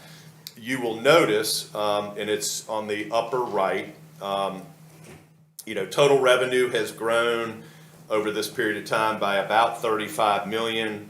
In FY '24, your transfers in, which is part of the gold line, were increased primarily because of reimbursements that you made to yourselves from prior capital investment surrounding DSS and health and jail, the Fremont Elementary. You had fronted money, and then we did a borrowing and got some reimbursement for that. So that's why that gold line got to as high as it did in '24, and it came down in '25, not because you had a decline in your core revenues, but because you had gotten back to a more normalized revenue picture because you didn't have all those one-time reimbursements. So that gold line coming down in '25, there's certainly no negative there. It's really more of a normalized level of revenue. And as a result of all of that, when you look at the bottom left, which is your fund balance in any given year over the 5 years, fund balances have grown every year. In total, you'll notice in 2023, your unassigned fund balance, that's that green portion, that is the component of your fund balance that y'all have the most control over. It's the one part of the fund balance that's tied to your policy. That had come down. That was a function of funding some projects with cash, and then the next year it went up when we reimbursed ourselves from some of the borrowing. So the top graph, the bottom graph kind of makes sense in that regard. And you've finished in '25, which is the last audit we have, in a very similar place as what you had in '24.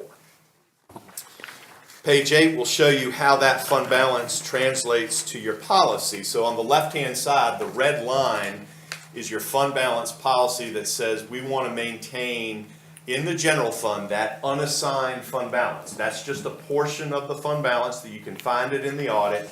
It's got, the least amount of restrictions on it. It's truly dollars that you all control without, other commitments or assignments. We want that to be at least 14% of the budget. That's the red line. You can see you've been at or above that every year, finishing in 2025 a little above 20%. And that does a number of things for you, right? I mean, the fund balance is there to just cash flow through the year, because there are months where there's more money going out than coming in. There are months where there's more money coming in than going out.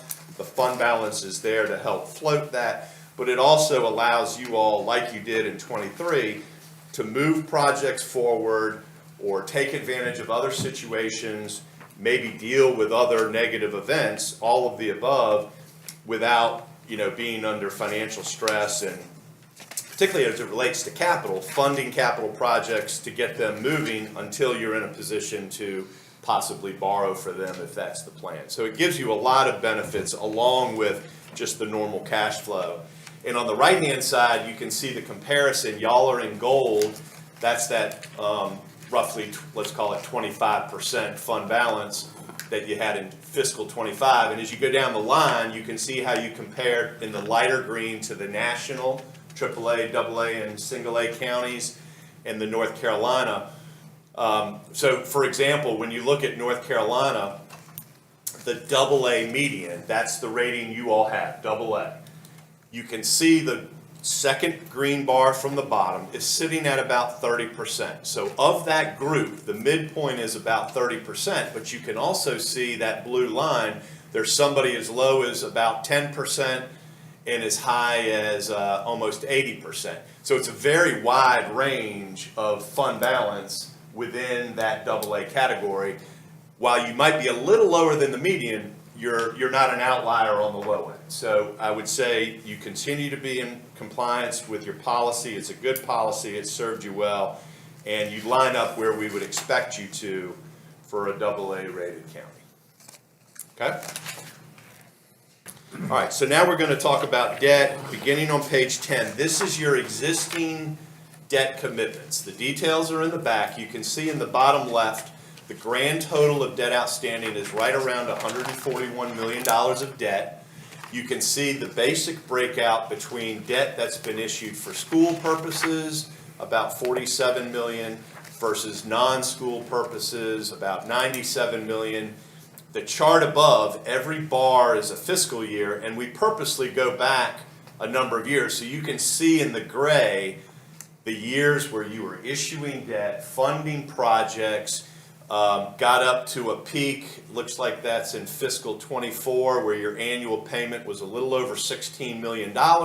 It has started to come down, and you can see the numbers more clearly on the right-hand side. Fiscal 26, the year we're in, the payments due on all that debt together is about $15.7 million. You can see it stepping down to 14.3 to 13.9 and so on. That's a nice attribute of your debt profile, is that it is stepping down, because we know with pretty decent certainty at some point in the future you all will be asked to consider a project that will probably require debt, and as this debt is falling off, it allows you to put on some new debt. I'm not going to say without any impact, but helping to minimize the impact. So that downward decline of the green bars is pretty typical of a North Carolina county because of the way the debt is structured by the LGC. In the very far right, that's a percentage. It's called the 10-year payout. It's forward-looking. So it's saying 10 years from now, how much of that principal, the $141 million, how much of that will be repaid? You're paying down $9 to $10 million a year of principal. So 10 years from now, of this debt, 68% of it will be repaid. Higher is better. It means you're amortizing the debt more quickly. You're not backloading. So that's your debt profile. Everything is fixed rate. There's no variable rate. When you look at the details, you've got a lot of loans back there that are under 4%, some under 3%, and even under 2%. So we've taken advantage over the years of some pretty attractive interest rates. We, on a pretty regular basis, look at those for refunding opportunities. There's nothing there now, but over time, that could change. Page 11. This gets to some of your key debt ratios and your policies. So on the left is that 10-year payout ratio I mentioned, the pay down of your debt. Your policy is that red line. You want to be above the red line. The policy says we want to be able to demonstrate that in a forward 10-year period, at least half of our debt, 50%, is paid off. You're well above that, 68%. So on that one, higher is better. The middle and the right-hand side ratios, lower is better. The middle one is the debt outstanding, 140 million as a percent of your tax base, which is right around 14 billion. So your ratio is 1%, debt to assessed value. Your policy says we want to be below 2%. You're well below that. And you can see at the very bottom middle how you compare to the national and North Carolina counties, the North Carolina counties being the best comparison, and you can see you're at or below the median, and again, lower is better. Same on the right-hand side, debt service, that's the annual payment as a percent of the budget. You're about 9.3% when we do the calculation, and you can see on the very bottom right, you compare very well to AAA and AA counties, and those blue lines will show you that there are places out there that are, you know, over 15, in some cases over 20% on that ratio. So the takeaway here is you have good debt policies, you are in compliance with those policies, you compare well and at an appropriate level for similarly or more highly rated counties, and importantly, you have capacity within these ratios to take on additional debt if you choose to, right? When the projects come before you that are important and supported, that are beyond your capabilities for cash funding, you have capacity to take on additional debt, not unlimited. You're not over leveraged. So when we start talking about your CIP, very reasonable discussion to have that you may want to issue debt in the future. Doesn't mean you should, but you have the capacity. And the rest of this book is going to talk about how do we pay for it, the affordability. So the policies and our management practices are a direct reflection of our rating. That is that's about 40% of the rating. That's right. That's pulled in. They look at the policies, the fact that you have policies, you monitor them, they're approved, and then the absolute debt levels as well. And all of this is currently baked into those current ratings. Okay? All right, so we're going to shift to the affordability question. And page 13, I know it's got a lot of numbers. This is important in the very top corner. This is the county model. We have a county model and we have a school model. We keep them separate. This is county, and what this is doing from left to right, beginning with fiscal 27, which is the budget you're going into, it identifies all the revenue sources that have been set aside or identified over the years to repay county debt service, right? And you can go and find these in your budget.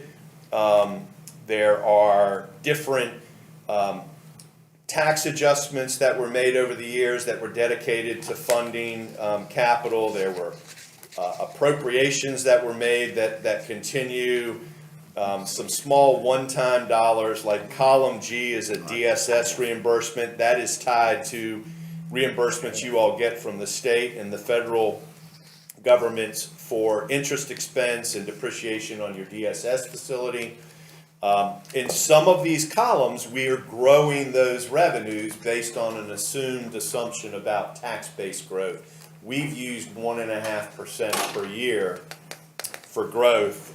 And you'll see that like in column C and D. Those are columns that are tied to tax dedication and assessed value, and those are growing at 1.5%. Column B, column E are not growing. So what this is telling you is way over in column J, and you're going to see these numbers again. You've got, for county debt service and capital, you've got about 10.7 plus or minus available, identified in the budget as a resource, annual ongoing resource. Again, you continue to budget in that way, and I think that is the intent of county staff, is to continue to make sure that these dollars are identified every year going into the budget. So what's the reason that DSS keeps going down on G? That is a function of the interest expense that's due on the DSS debt, because that's a component of that revenue, plus a depreciation factor. And as that facility ages, the depreciation. So that's on the build, okay, I got you. It's a formula tied to the state DSS. that building. Yeah, I got you. And how it's used and et cetera. That makes sense. Okay? So we're building on the prior page. When you look at 14, what we've done now is said, okay, go to the left. This is still county. This is the debt under column B as in boy that is attributable to the county, or call it non-school debt, right? That is 9 million plus or minus in 27, and it's stepping down. For now, we've not included any new debt. We're going to get there. So C and D are blank. Column E is an expectation that you will continue to fund a certain level of pay-as-you-go, cash-funded capital in the county model. So what we've got here is column F as in Frank is adding up every year the debt service in B, the baseline pay-as-you-go or cash-funded capital in E. That is the column F are the payments that need to be made.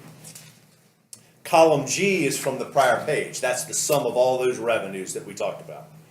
So when you compare the dollars due in F and the revenues in G, that's what column H is showing you. And you'll notice that every year H is positive. We've got revenues identified in the budget that exceed the current level of county debt service and pay-go, to the tune of about 400,000, the next year 600. You see it starts to step up. For now, we're accumulating those dollars over in column I. And you'll note that column I starts with about $12 million. Those are capital reserves that you all have set aside over the years to sort of seed that county debt model. Roughly $12 million at the end of the current year we're in. And for now, we're just accumulating those dollars from the annual surpluses. That's about to change, right, when we look at the CIP. But for now, all of this debt plus that baseline PAYGO is more than covered from the annual dollars you budget plus the accumulated reserve, such that you've got some dollars that will be available to you for future capital, which is what we're going to get into. So is this pretty much what we kind of put back for every year, like for, if we got a roof or HVAC or whatever? Okay. That's right. Okay? So the county model is in really good shape. It's sustainable.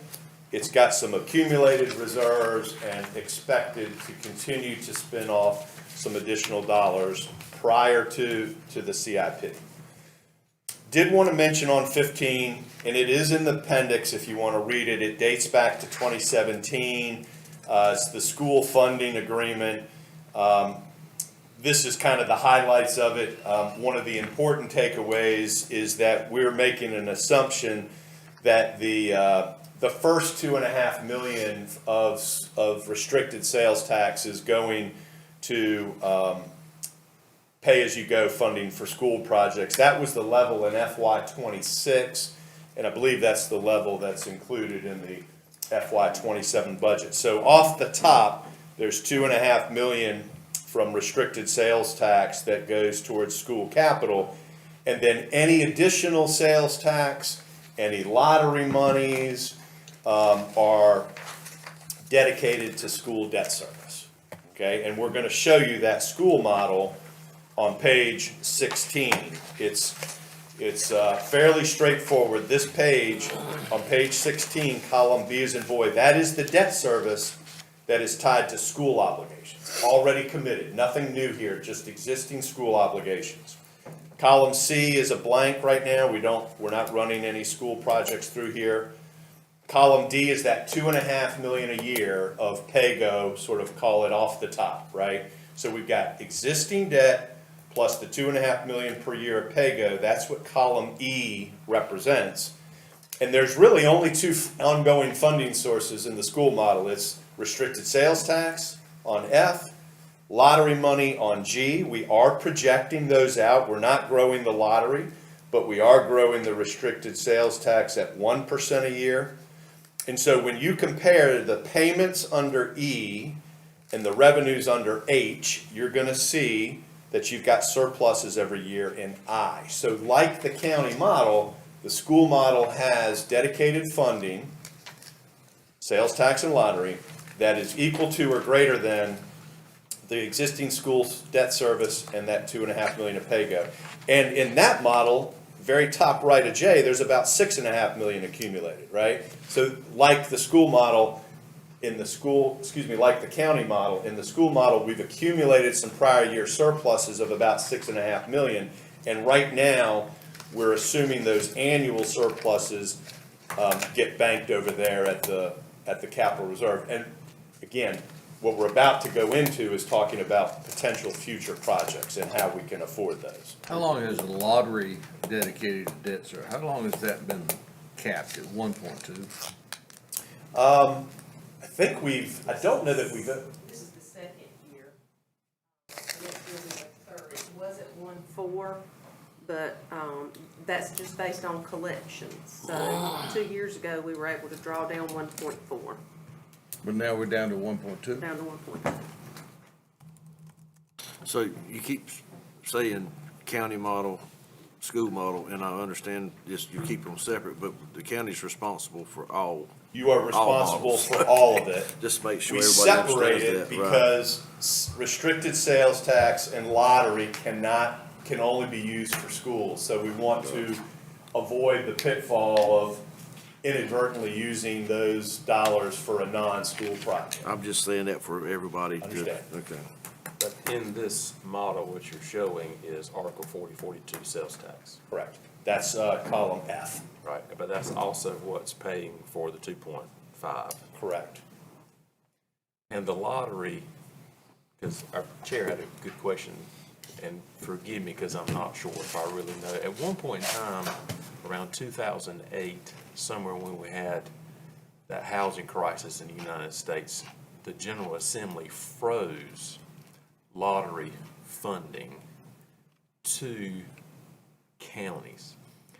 And that's been a long time ago, but, and I guess I should know, but I don't know if the General Assembly ever unfroze that amount. Because I think that's the misconception that the public has on the North Carolina Education Lottery. Number one, it's not run by the state of North Carolina, I believe. All those proceeds do not go to school construction. And when you get 1.2 million annually, all you really do is you get enough money maybe to make a debt payment on a $36 to $40 million school. And of course, the General Assembly has chosen different ways, I think, to utilize those lottery monies, from grants to stuff there. So that was just interesting to me, if that proceed has still been frozen, something what the chair's kind of saying, based on how long has it been that Wayne County has received 1.4, and people are paying the lottery record, and there's billions being given out, but.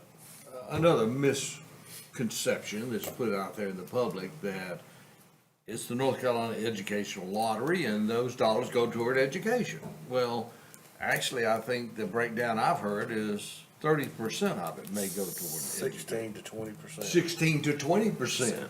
So it gets lower and lower. That actually goes to education. I can't speak to that, but I do know there's a formula tied to it. Put you right into a political. We can look back over time and see how it's ebbed and flowed, but I also believe that over time, the state has looked to fund other programs out of lottery dollars, like some of the grant programs they have, and you all have been a good beneficiary of some of those needs-based grant. I believe at least some of that comes from lottery, which may mean everybody gets a lower distribution annually, but so there's a lot of moving parts to it. But we do look back and talk with staff, and as Angie said, we make adjustments when we feel like, hey, the $1.4 million is just not likely or sustainable, maybe we need to step that back. To the extent you collect more than $1.2 million in reality, then that would just be dollars that would be better than what we've assumed. I think we're just playing on the education word. Understood. Lottery. I think one last point, Mr. Chair. I think it's a good point for the general public too, as Ms. Barbara so eloquently read our resolution for our elderly. And our county attorney said that those income levels have been set for years. We know everything costs more now than what it did 20 years ago. Pre-COVID, Fremont cost the county, pre-COVID, Meadow Lane cost the county 18, 19 million. After COVID, Fremont cost 35, 36 million. Maybe the state could reconsider their lottery funding formula, because things are costing more, and I am willing to bet that the next school we construct is probably gonna be somewhere around $400 a square foot, which is something I didn't think I ever would see when it was somewhere around $100 a square foot. Understood. I just hope the contractors bid on it. Didn't you hear you say that? Yes. Well, that's a perfect segue to page 18. And there is a very large school project on here. I believe it's Brogden Elementary? Yeah, Is that the that's name? right around the corner. 45 million there on line, well, it's on two lines. It's up top on line 6, that's the cost. And then there is a grant that you all have received on line 13. I don't know how many square feet it is, but y'all know the details, and that's probably reflective of a significantly higher cost of construction than it would have been 5, 6, 7 years ago. This is set up at a very summary level. The details are in the back, but you'll look lines down to line 9. That is the major categories of how the money might be spent, the uses of the funds. And over the 5-year window, it's $136 million. Now, remember, a big chunk of that is the Brogdon School, but you'll also see, there's line 4 is that annual commitment for school pay-go from the funding agreement, $2.5 million. Line 5 is made up of a lot of different projects that the details are in the back if we want to get there. Line 6 is self-explanatory. 7 is projects at the Jetport. I will note that usually those come with a very significant federal grant and a lower local match that's typically about 10%. So those are big dollars, but they are often funded heavily from outside funds. And then line 8 is reoccurring pay-go items that's made up of a lot of different items. So that's how we get to the $136 million over 5 years. And then the bottom half of this chart is where the dollars are coming from as part of this plan. The first two, lines 12 and 13, are grant funding for EMS and Brogdon. Then you've got grant funding assumptions for the Jetport. That's roughly the 90% from federal dollars. And I think the general approach there is if those projects don't qualify for the grant, you just sort of push them along if you can until they do qualify. Line 16 is important. That is the highlighted line. That is the debt that we're assuming over, in this case, 3 years to help fund this CIP. In other words, all the other dollars that are available, this would be the debt we've landed at that might be needed if you decide to move forward. I'll be able to tell you which projects we've assumed are debt funded. I'll also tell you that as this gets refined and looked at every year, there may be projects that we're showing as cash funded that could be debt funded. That will evolve, right? It's a 5-year plan, but it will inevitably move around as you all assess the projects every year, you prioritize projects, you get better estimates on costs, etc. But you're going to notice when you compare line 9 and line 19, the costs and the resources or the funding sources are all matched, and they're matched in the aggregate, 136 to 136. So that 45 million, like for the school, and I'm going to defer to Commissioner Harrell on this, what is that acronym that they come up with? We're going to actually, the percentage, we're going to pay more? Yeah, needs-based public school grant. Yeah, but we're going to have to pay. Yes, we'll have to, our match will be more because of our revaluation on our property has put us into the 15% match, so instead of 5. So, depending on whatever the school cost, if it's a $50 million school, then our match is 15% of that. Well, that said, I believe that they are actually applying for a SCIF funding, which would require no match. And I think this was reflecting a SCIF grant. But if that grant doesn't go through, then we would have to fall back on the needs-based grant, which would change it. Yeah, and I might have misspoke there, thank you. Maybe I called it needs-based, but yeah, SCIF without a match. No, that's what we have received in the past. So you're correct, historically, we've received a needs-based public school grant out of lottery funds to help offset those school construction. So that could be a major change there based upon the grant that we get for the Brogdon School. And the final cost, right? Yes, I don't absolutely. believe that's been bid. Oh, yeah. $7.5 million round figures. Yeah. What you just said. And you'll notice, line 4 is that school funding agreement level of $2.5 million a year. And we've got an offsetting revenue in our model on line 17. So line 4 and line 17 offset each other. The only other school project that's running through here is that Brogdon. So when I get to the result of the county model and the school model, you're going to see the school model right now doesn't have a lot of moving parts to it. It's Brogdon that we've assumed is going to be grant funded for the time being, and it's the $2.5 million a year, which is paid for from restricted sales tax. So there's not a lot of other school projects running through here. Now that obviously could change over time as things get assessed, but the majority of what we're looking at here beyond those, or many of the projects are non-school related. Okay? I think that's the big thing that in discussions with some of my friends, and that is the understanding how construction cost has skyrocketed. I mean, it's just gone through the roof. And a good example is Meadow Lane at 18 million, and then we built Fremont, and the total cost of that was, I thought, right at 40. Time you add all the soft costs that they call it. So, I mean, you're talking about doubling the actual cost. And if a school that would have cost 20 million, our match would have been 2 million versus 40 million, where our match now is now up to 15%.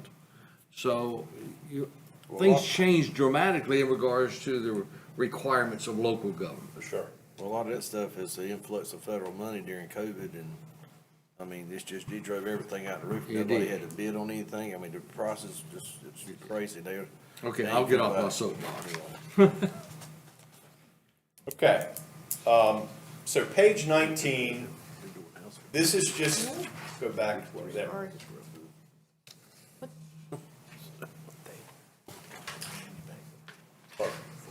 This is just showing you what those three pieces of debt would do. Again, we're not suggesting these will absolutely happen, but that's what we solve for. You can see in the upper right, the dark green is your existing debt profile that we talked about earlier, and then we've layered in those three borrowings.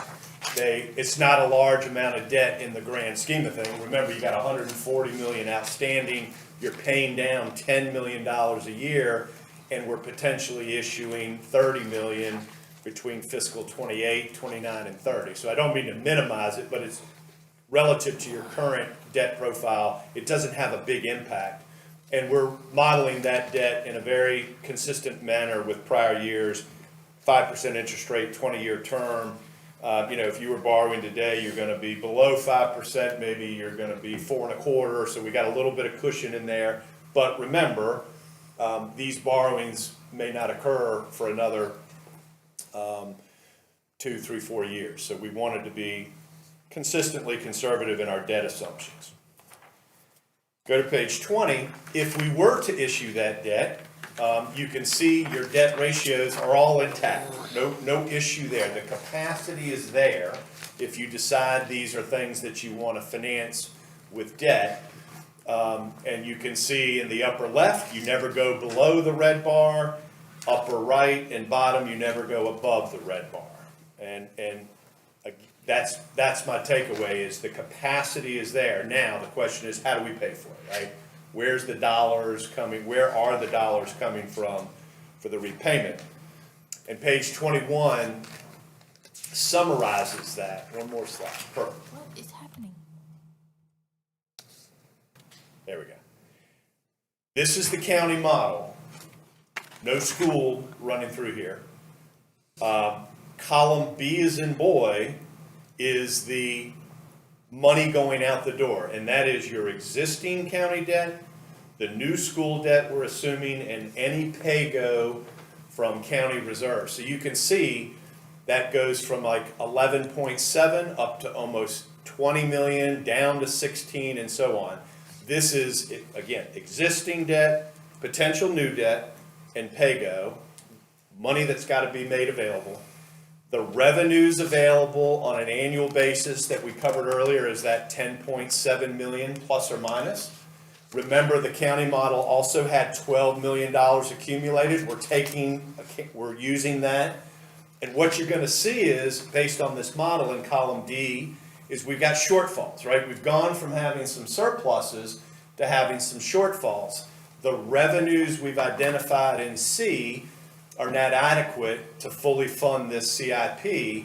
Now, you'll notice the 12 million is there in column E, and we're spending that down over fiscal 27 and 28. Now, I just want to say, we may find that some of these projects get pushed out. We may find they're not as prioritized as what's in the CIP. Some of the projects that we've assumed might be cash funded possibly could be debt funded instead, but the point is, between the ongoing revenues and the accumulated reserves, we've got some shortfalls. The shortfalls are measured 3 different ways in columns F, G, and H. They're all solving to show you the impact for the same plan. F is telling you how many dollars you need in any given year to true up the model. And you'll notice that those dollars aren't needed until fiscal 2029. So these aren't necessarily a 27 or maybe even a 28 budget consideration, because you have revenues and reserves. The dollars needed to support this plan, column F, would start, additional dollars would start in 29. If you want to compare that to, rather than dollars, how many pennies on the tax rate does that represent? That's column G. You know, it's 2.4 pennies worth of revenue in 29. It's a third of a penny in 30. It's darn close to 0 in 31. It's a, you know, a 2/10 of a penny in G. So all told, over those 4 years, it would be the equivalent of about 3 pennies worth of revenue to fund the same program. So F is dollars needed, G is equating that to pennies on the tax rate in any given year. And then finally is H, which would be a concept if you said, I think this is a great plan, we've got to do it, we've got to commit to it, and we want to put new revenue in place in the budget we're working on, 27, so that this is fully funded. It would be the equivalent of a little over 2 pennies worth of revenue that you would have to start collecting in 27 in order to fund it. Unlikely that that's the approach you're going to take, but it's just, again, 3 ways to show you all the affordability of that same plan. And I think the good news here is that you have very strong annual dollars in C. You've got reserves built up in E that will buy you some time to assess these projects, costs, the economy, and at least a couple of budgets where you can deal with these impacts depending on how things evolve. Say that a little louder though, the very part, the very unlikely part. The very unlikely part, column H, unlikely. That way you go into it, exactly. That would be the approach I'm hearing. Any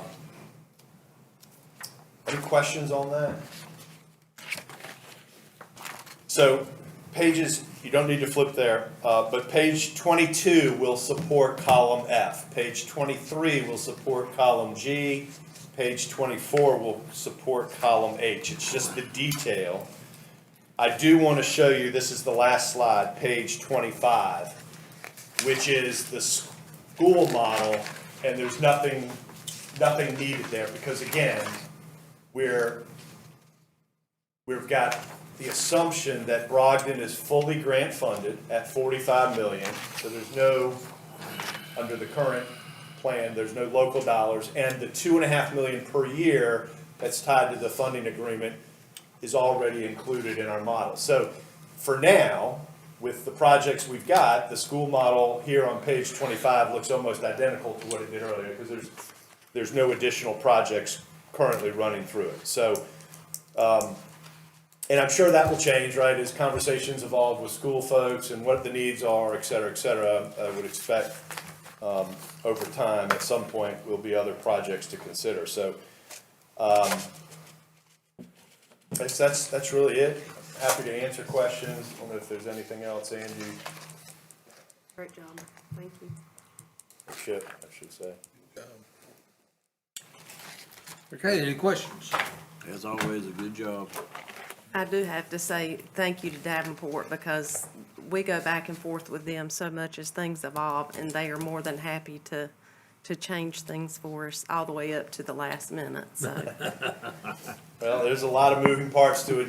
I don't have to tell y'all, you go back to the CIP and it's a lot of information to Well, coordinate. since you're the expert, I do have one question. You know, I gotta have one. I was at the meeting on the sewer, and there was individuals in the back of the room that stated And I think they were from the LGC or from. It's from the Treasury Department. from the Department I'm of not Revenue. sure. But my argument was that the city of Goldsboro has limited capacity for debt. And if they currently are looking at $140 million for expansion of their sewer, $130 million for the expansion of their water plant, and their other needs, they were approaching $500 million, and they did not have the capacity to borrow that. The statement was made that on utility funds, they don't look at the capacity of Goldsboro. They look at the utility fund and the revenue generated from it in order to pay back those loans. So let's take the 140 for the sewer. The 140 for the sewer, if they borrowed that, then the rates would absolutely have to go through the roof in order to generate the revenue to repay it. And my argument is, they're not gonna raise the rates that much. They're gonna have to take it from general fund. Can you give me any enlightenment on how borrowing for utility funds affect your entity's general fund budget? Sure, yeah, absolutely. And we do work with the city of Goldsboro. They, on the utility side, they have another firm that we work with that does some of the projections. But to your specific question, you have the city that has tax-supported debt, just like you all do. You have tax-supported debt. Right. And they have certain revenues that they budget every year to repay that debt. And we do an analysis every year of, what kind of debt can that revenue support? And what does their general fund CIP look like? Almost identical process that we just went through. What do they want to fund over the next 3 or 5 years? Do they have enough dollars in that general fund budget to do it, or do they need to raise revenue? So there's very much a similar tax-supported model for Goldsboro. But then they've got a very significant water and sewer CIP, like you've noted. And the local government commission's guidance is going to be that whatever debt is undertaken for water and sewer purposes needs to be repaid from water and sewer revenues. There should not be a transfer of just blanket general fund support for water and sewer. We want it to be self-supporting. That would also have an impact on what their general fund can do. So the approach is the capacity of a water and sewer system to fund additional capital. There are certain ratios we look at of the utility debt as a percent of the utility budget. That is a concept, but by and large, with utility financing, it's what will the rate structure support? And if you're not willing to raise rates, I'm not suggesting Goldsboro is in that point, but if an entity is not willing to raise rates to generate new revenue to support utility capital, they're going to find it very difficult to access that capital, right? Because in utility finance, lenders want to see those projections. They want to see what the rate increases are going to be. They want to see what the history of rate increases have been. And there's some very specific metrics they're going to look at in order to qualify lending for utility purposes. So, So the utility fund would have to stand on its own? it would. Okay. Yes, that's going to be recognized at several levels. One, it would be just a local government finance best practice. Two, it would be the local government commission pushing for that. And thirdly, it would be the lending community expecting to see that it's self-supporting. Would that borrowing of that 140 have any effect on the capacity of the city of Goldsboro to borrow additional dollars? Not if it's funded from Okay. Enterprise fund. But rate revenue. it's got to be, the rates will have to be raised to support the debt though.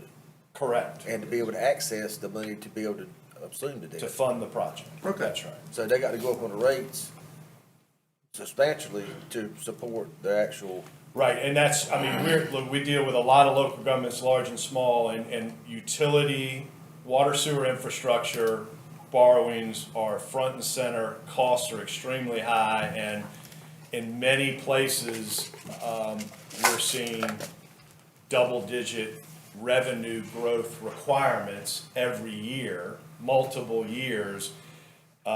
And you might have a little bit of growth with new customers, right? That's generating new revenue, but by and large, it's from rate increases. And there are very, very few entities across the state that have enough revenue in their current rate structure to support the capital needs they have. It just really doesn't exist to a large extent. It's rate increases. To keep from dwelling in their business, the bottom line is that it's gonna cost their ratepayers, their current ratepayers more money by not going to the regional system. I don't know, you don't need to answer that question. Yeah, I don't know all I those wasn't going there, but at any rate, I appreciate that. I know I got off topic there, but I appreciate you giving me an answer on that. Okay. Any other questions? Okay, thank you so much, Steve. All right, take care. Thanks, sir. Well, let's see here. Public comment.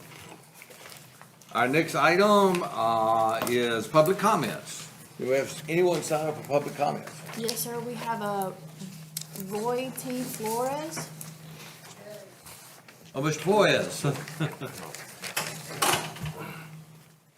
I have copies of a resolution I did. If you'll hand that to the attorney, it'd be great. Okay, I'll call our public comment period open.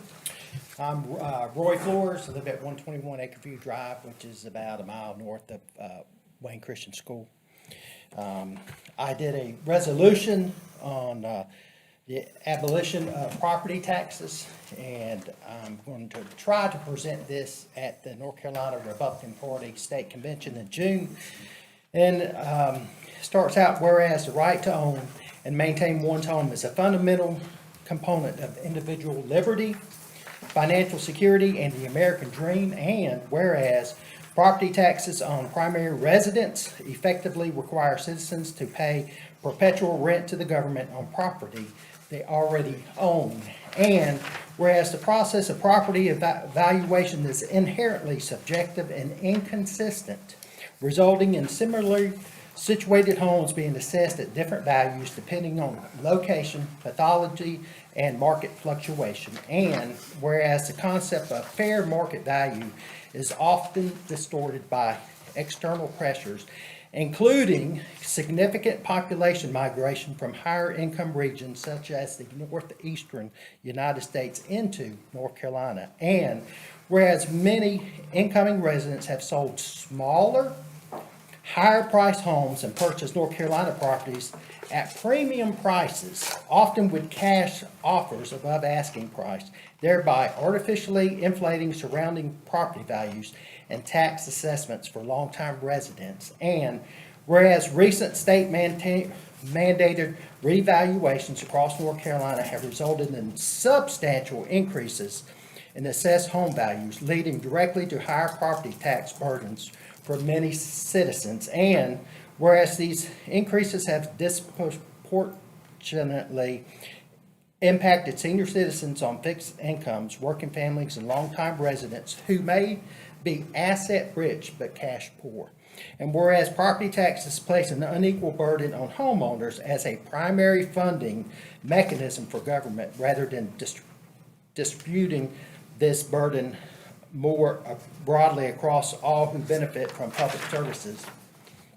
And whereas reliance on property taxes reduces transparency and accountability in government spending by disconnecting taxation from actual consumption of services. And whereas the alternative forms of taxation, such as a consumption-based sales taxes and targeted usage or excise taxes, can provide a broader, more equitable revenue base that includes residents, visitors, and non-property owners alike. And now therefore Be it resolved that the North Carolina Republican Party calls for the abolition of property taxes on primary residences in North Carolina, and be it further resolved that this body urges the North Carolina General Assembly to develop and implement a plan to eliminate such taxes while ensuring responsible and transparent funding of essential government services, and be it further resolved that any replacement revenue system should prioritize fairness, broad participation, and accountability, including consideration of increased reliance on consumption-based taxes and user-based fees. And be it further resolved that this body affirms its commitment to protecting homeowners, especially seniors and working families, from displacement due to escalating property tax burdens. And be it further resolved that copies of this resolution be transmitted to the members of the North Carolina General Assembly, the North Carolina Congressional Delegation, and the leadership of the North Carolina Republican Party. So I was hoping that y'all would support this. And I'm not saying that everything you do is wrong or bad, but you know, we can look for alternative sources and get off the back of the homeowner, especially their primary residence. So I asked y'all to support that resolution. And I wish Mr. Bevan Foster was here, because I would thank him for actually voting against the resolution that the North Carolina Association of County Commissioners is sending to the General Assembly. Thank you for your time. Thank you. Is there anyone else that has signed up? Yes, sir. Miss Kathy Lancaster. Oh, yes, Ms. Lancaster.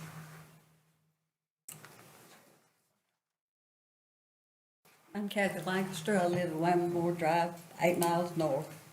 Today, I'm here to state my opposition to the continual burden and enforcement of the requirement of paying homeowner property taxes. I understand these taxes support essential services for all 120,000 residents.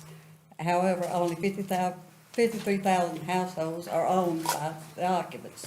These properties are taxed based on unrealized gains, meaning the property and homeowners are being taxed on money we've never made. I bought my house in 1977 for $21,000. Now the county commissioners say it's worth approximately $250,000. And you've taxed me accordingly based on the market fluctuations and subdivisions that join my property. Yet I did not sell my house, have never made any profit from my home. Have I ever received a check of any kind for its value? No. But my taxes have increased like I did have a realized gain. That's the problem. My home isn't an income. It has become a cash cow for the county, who has assigned it a number that you are now sending me a huge tax bill for every year. This has created a dangerous situation, not only for me, but for everyone living on fixed incomes and working families who are at risk of losing their homes due to the tax assessments and increased taxes. If my income doesn't increase, I don't owe my income tax. So explain to me why owning my home and property work differently. You are taxing me on unrealized gains, and like so many other homeowners, my taxes have increased every year to the point where it's unsustainable at a current tax rate and our reassessments. I'll be forced to sell my home that I have rented from the county for 49 years. Furthermore, the property taxes undermines the very concept of home ownership when you, the county government, can seize my property and residence for non-payment of yearly taxes. All homeowners and property owners have become renters from the county. As of April 28th, approximately 3,000 properties are delinquent in paying real estate taxes. How many of these properties will this county be seized for non-payment of taxes? I urge you county commissioners to consider alternative revenue models, such as a simplified consumption tax or a larger sales tax that do not penalize and punish and destroy the basic human need for home ownership. I understand the voters have rejected increases to local sales taxes. Wayne County has become like New York. If your budget plan needs, you offset the property taxes, and in New York, it's going to be 9.5% if their budget doesn't pass.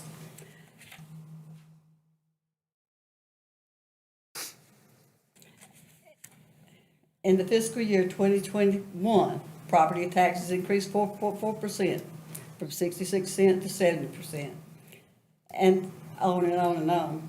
Yes, there was a 14-cent deduction. However, the reevaluation also increased the property tax that we all paid. This has resulted in a huge tax increase and expense. Now, if past behavior serves as an indicator for future behavior, the 14-cent deduction that you were given will be added back by you county commissioners. You will say you are not raising the tax rate, you're just readjusting the 14 cents.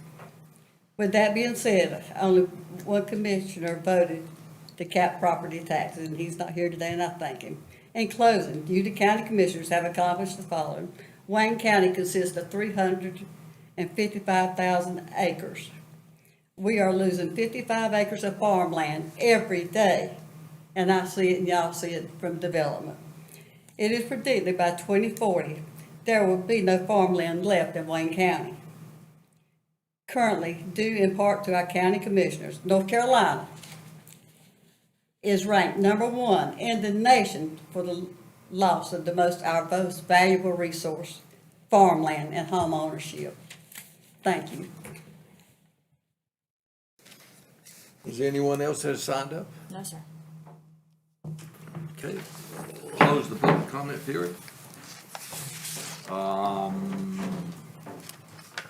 Our next item is, county manager's report. No comment, sir. Okay. Commissioner Williams. Yes, I had the opportunity to go to Mount Olive's Town Commission yesterday, and congratulations again to Octavius Murphy, the new town manager. Got a chance to see some citizens in the community there, and they're very concerned, as always, about the moratorium. I try to, just have ears open for them, but they want to see some results. And they deserve some results. That's all I have. Thank you. Okay. Commissioner DeMarco. I have nothing at this point. Commissioner Acott. Yes, sir. Thank you, Mr. Chairman. I want to remind everybody that Prayer Day is May the 7th. Make sure you go to your churches or wherever they're having Prayer Day. I'm going to Faith Christian at 12 o'clock, if anybody would like to do.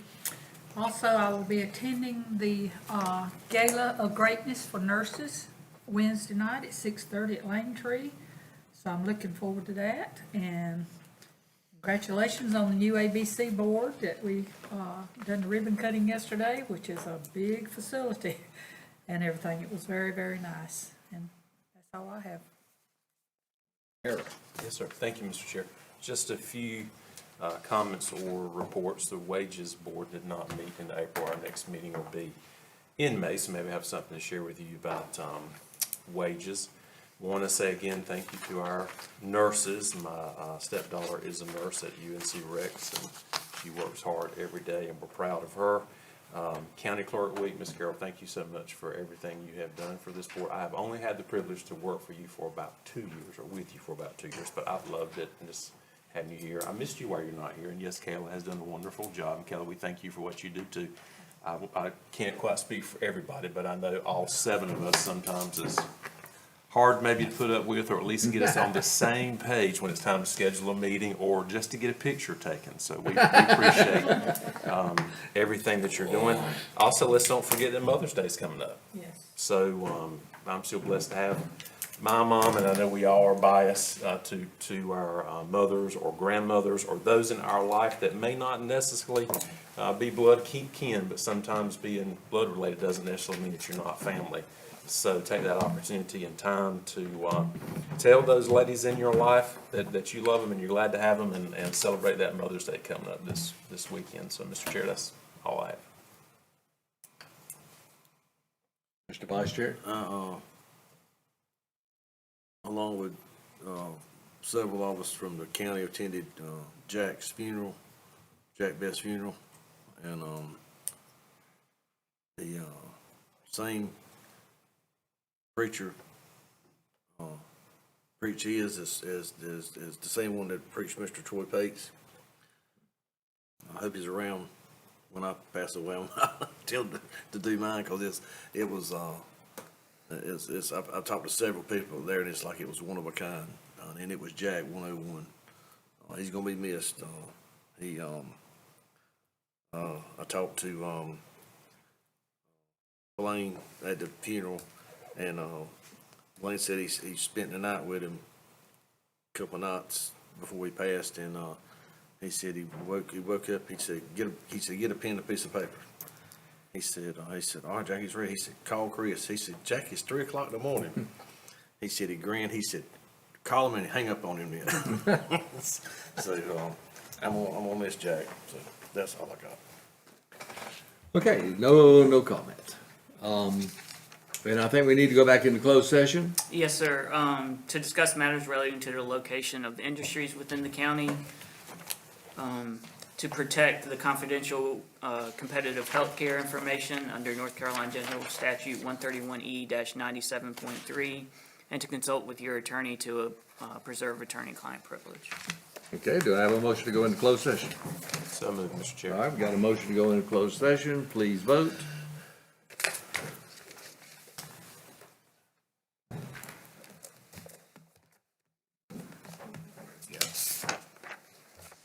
And we're in closed session.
Well, welcome back from our closed session.